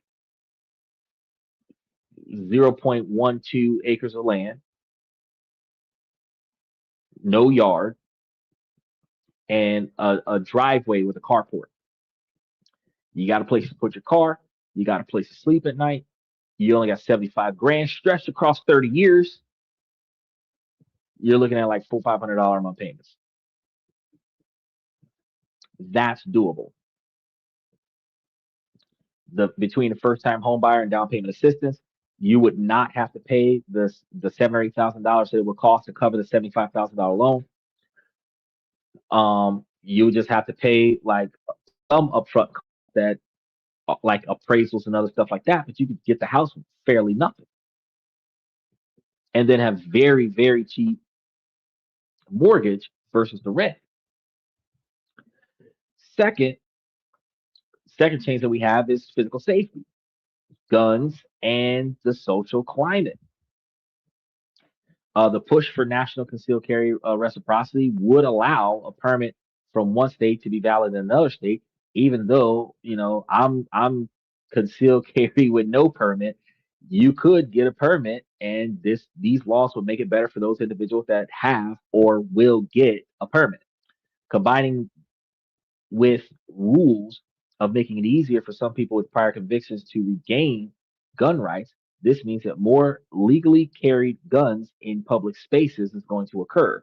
Supporters see this as an enhancement of personal security, which I agree with, and opponents point to increased risks of gun violence and accidents. Only if they selectively allow murderers and rapists to grab a gun. If we're talking about non-violent crimes, non-psychologically and emotionally traumatizing crimes, then yeah, it's not a problem. If you went to jail for stealing boxes on your day off, then I mean they should be able to give you a right to bear a pistol because I mean all you did was walk away with a few boxes on your day off. You got to think about the crime. Now, if you start talking about Norman Bates style slaughter 15 people, nah, even if you finish your sentence, you shouldn't be talking to me about picking up a firearm. I don't care about your safety. You're lucky you didn't get the death penalty, right?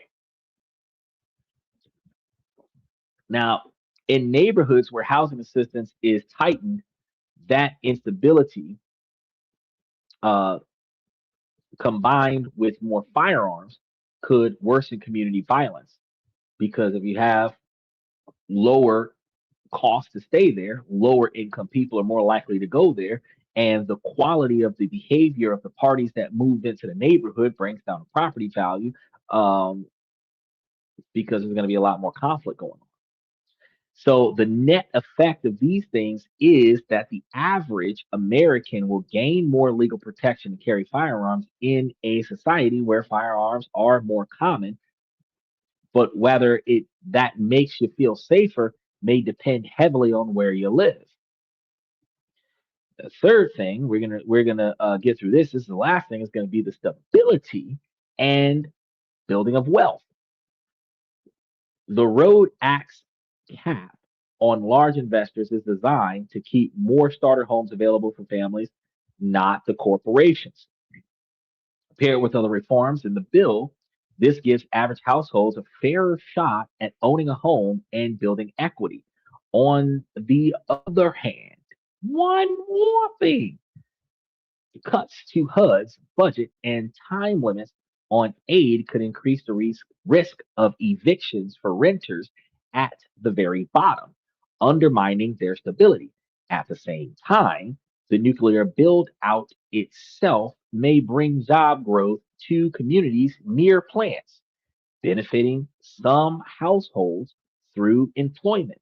The combined efficiency leans towards modestly improving chances of home ownership for the middle, while households at the bottom risk more instability from cuts to the federal aid. It says rent is cheaper where they are selling drugs on the block. That's where I tend to look for housing. The cheaper the rent, the better. When I have a family, then I will change that way of doing things. Now, unfortunately, okay, so yes, that's actually good logic. Is if you're going to live in a cheaper location and deal with a crime-ridden neighborhood, so that the rent is cheaper. Then, when you save up enough money, you're going to buy a house in a non-crime-ridden neighborhood. That is geo arbitrage, being able to build the money up in a cheap location and then move to an expensive location and spend that money. However, it is not just the drug dealing scenario. A lot of times it's wrapped around minority living there because of the unethical and illegal behaviors that a lot of people do. But the other thing is the less populated areas are going to be cheaper. Highly dense places have high demand. Rural places have low demand. Not a lot of people know that this place exists. The seller's trying to get rid of it, or the landlord is trying to rent it out. Nobody wants it. You want it, they'll give it to you dirt cheap.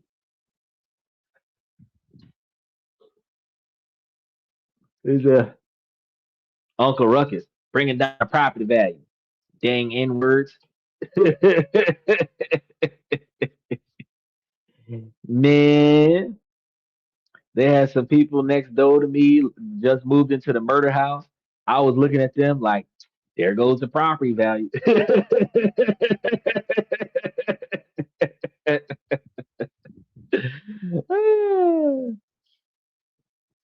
Now, how does all this affect low income average Americans versus the average household?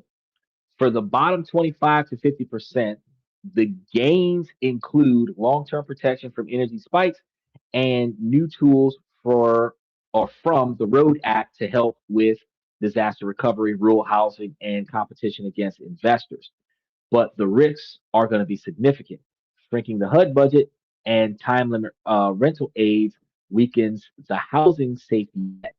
Easier gun access could raise the stakes of conflict in under resourced neighborhoods, and nuclear plant sites could shift environmental risks onto disadvantaged communities because since we can't afford to live anywhere else, we have no problem with living in an area where we're showering with the runoff from the nuclear power plant. The cheaper, the better. If the house is not a safe house to live in, but it is for sale, the property owner will sell it at a cheaper price. So for the average middle class income household, the outlook is going to be one of modest benefits, more stable electricity costs, and slightly better odds in the housing market. And they also gain greater abilities from the carrying firearms. So, in short, the combined agenda points towards a higher energy, more uh, lightly regulated America. So, a higher energy, more lightly regulated America. For an average household, that looks like more stable utility bills, a bit more leverage in the housing market, and more visible firearms in daily life. But for those in the bottom half, it's a volatile mix. They get some important structural protections from the Road Act and long-term energy stability, but they also face the real risk that a weaker federal safety net and wider gun availability could make day to day life less secure. Because with more of these 18-year-olds out there with Glock switches shooting each other because of the different color hats that they wear, some individuals just don't make the right kind of decisions to deserve a gun. A nuclear boom might be a powerful long-term solution. And that solution will benefit Americans' energy needs exclusively. But it is not, um, hold on. Yeah, it is not a magic wand for your electricity bill. So, for the first decade, the real winners aren't the consumers, they are the construction giants. Those are the people that's going to benefit from this. The engineering firms, those are going to be the people that's going to benefit from this. The Wall Street banks financing the whole endeavor, those are going to be the people that are going to benefit from this. The promise of lower bills is going to be real, but it's a promise for your children to benefit from, not you or your children's children, depending on how old you are. The bill for getting there, however, is due today, and the rest of us are going to be paying it.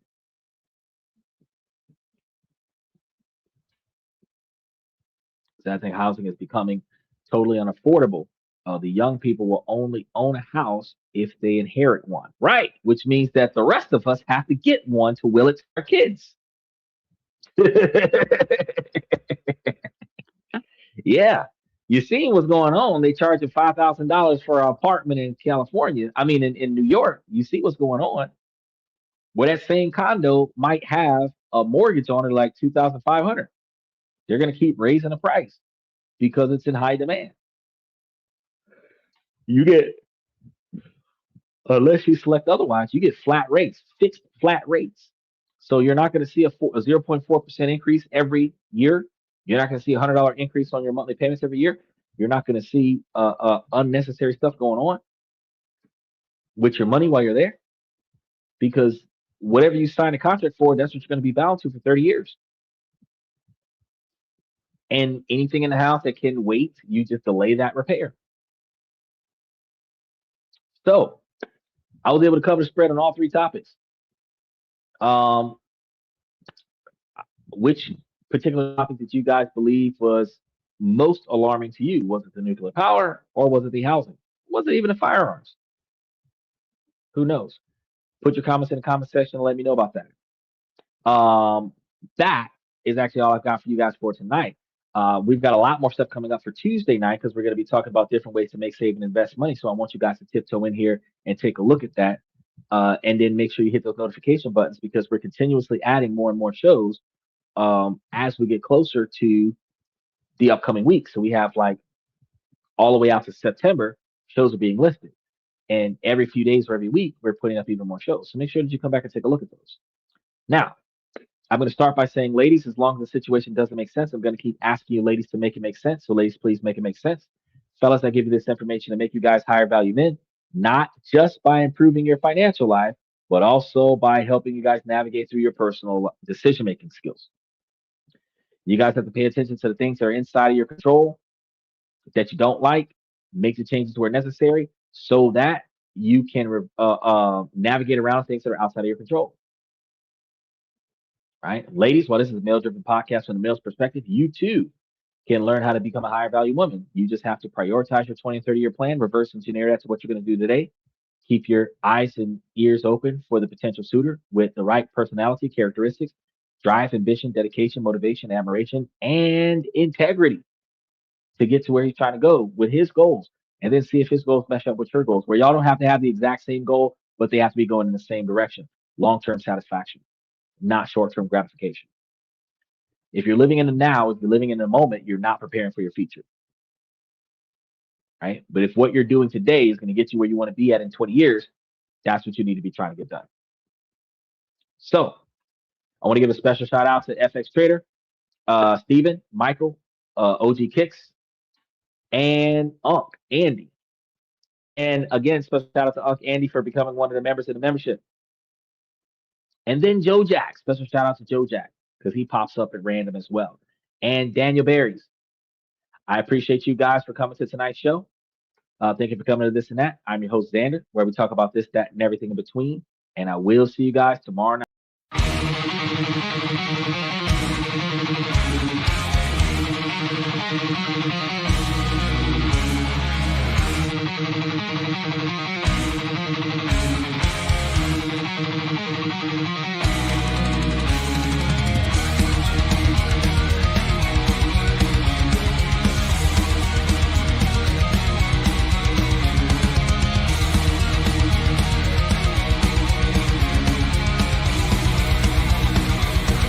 Higher ground.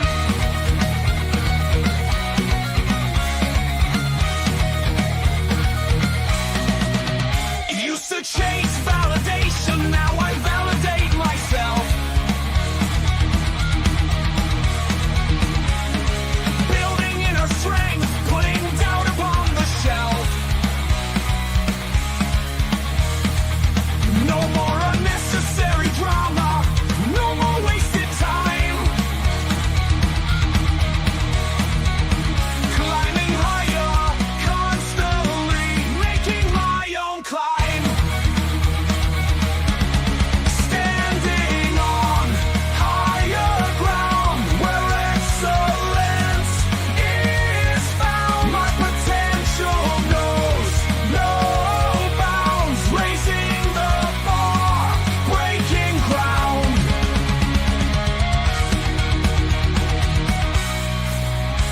My network is my net worth. Choose your company wise. Surround yourself with eagles, not with sheep in disguise. Every interaction is a reflection of my brand. Quality over quantity, that's my personal command. I'm not mounted on higher ground where excellence is found. My potential knows no bounds, raising the bar, breaking ground.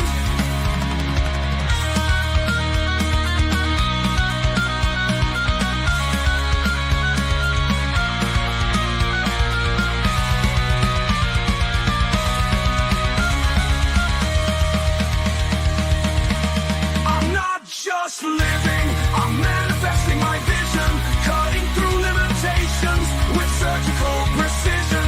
My expectations are my compass, my respect is my shield to mediocrity and chaos. I will never